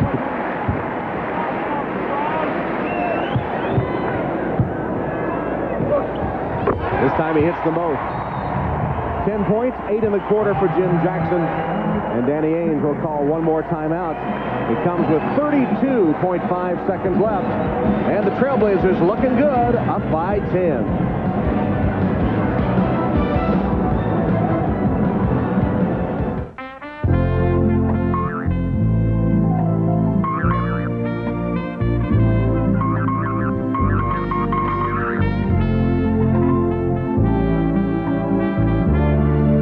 Fortunately, there's Nasonex nasal spray, an effective nasal allergy prescription medicine taken once a day to relieve nasal allergy symptoms, indoors and out. Now that's wonderful. The most common side effects were headache, viral infection, sore throat, nosebleeds, and coughing. New grill guard, Steve? I like it. Thanks, Sally. I got it at Pep Boys. Hey, Sally, how about my chrome rims? Step bars, bug shield, tires, and wheels. Hey, Sally, hear that? Performance exhaust. Love accessories? Pep Boys has thousands of them to improve your vehicle, if not your luck. Hey, Sally! Sally! Sally moved! Hey, nice tow hitch. Pep Boys. Cars like us. People love us. Trailblazers standing on the brink of victory in Game 1. There were a lot of questions about this team coming in. They didn't finish well in the regular season, and the last 6 years have gone out in the first round of the playoffs. Were some of those questions answered with their performance today? Well, the one thing that was answered is the value of the home court for the Trailblazers. They worked real hard to get it. So we take a look at Sabonis, who had a terrific all-around game for Portland. They got to have the home court advantage. They get the first win. Certainly a lot of pressure's off. The last 2 years they went down to Los Angeles. They played good ball games, but they lost all 4 of them and came back, were able to win Game 3 and get closed out. And they did not want to be in that situation. That was one of their goals at the start of this season. So after sweeping the Suns in the regular season, they're about to take their 4th victory over Phoenix in this abbreviated campaign. They did it with a 13-2 run here in the 4th quarter over a 6-minute stretch. That put them in control of the game. Turnovers and missing shots as Jason Kidd looked for another 3. They're going to foul Jackson again. But that was, got it. But that was a difference in that stretch where Portland went 13-2. They got the Suns to make mistakes with the ball. They were able to cash in, ride the hot hand of Ryder, and now Dunleavy can sit down and Danny Ainge can start thinking about what do I got to change between Game 1 and 2. Some things they did well, staying on the boards, preventing the putbacks for the most part by Portland. They just went through that dry stretch in the 4th quarter. You see what Portland has been able to come up with either via trade or free agency, and they've been able to come up with all the lottery picks that make this a very dangerous team. Why do we have the lottery? Those guys are supposed to be special players. Portland has shot 18 free throws, hitting 15 in this quarter. Gugliotta hits the layup. Googs now has a dozen points. Suns haven't stopped. They knocked that one off the leg of Ryder. Ryder is saying, well, what about Jason Kidd holding me? 11.6 seconds left. I love coaches, though. What is it, 10-point game? We never give up. That's right. Chapman launches. Second consecutive air ball for Rex, whose shooting problems have extended into this game, as they have been all season. Rex only 3 of 12 as Game 1 comes to a close. The Portland Trailblazers beat the Phoenix Suns in Game 1 of their opening round series. The final score, Portland 95 and Phoenix 85. The leading scorer, J.R. Ryder, who finishes with 25 points. Again, the final score is 95-85. For Steve Jones and Paul Sunderland, Tom Hammond saying so long. Now let's go to Salt Lake City for the Kings and the Jazz.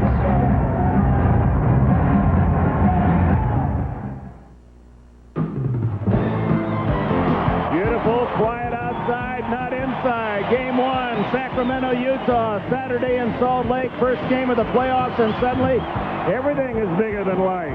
The Delta Center hosts the 6th seed from Sacramento, new-look Kings. Chris Webber, the NBA rebound champion.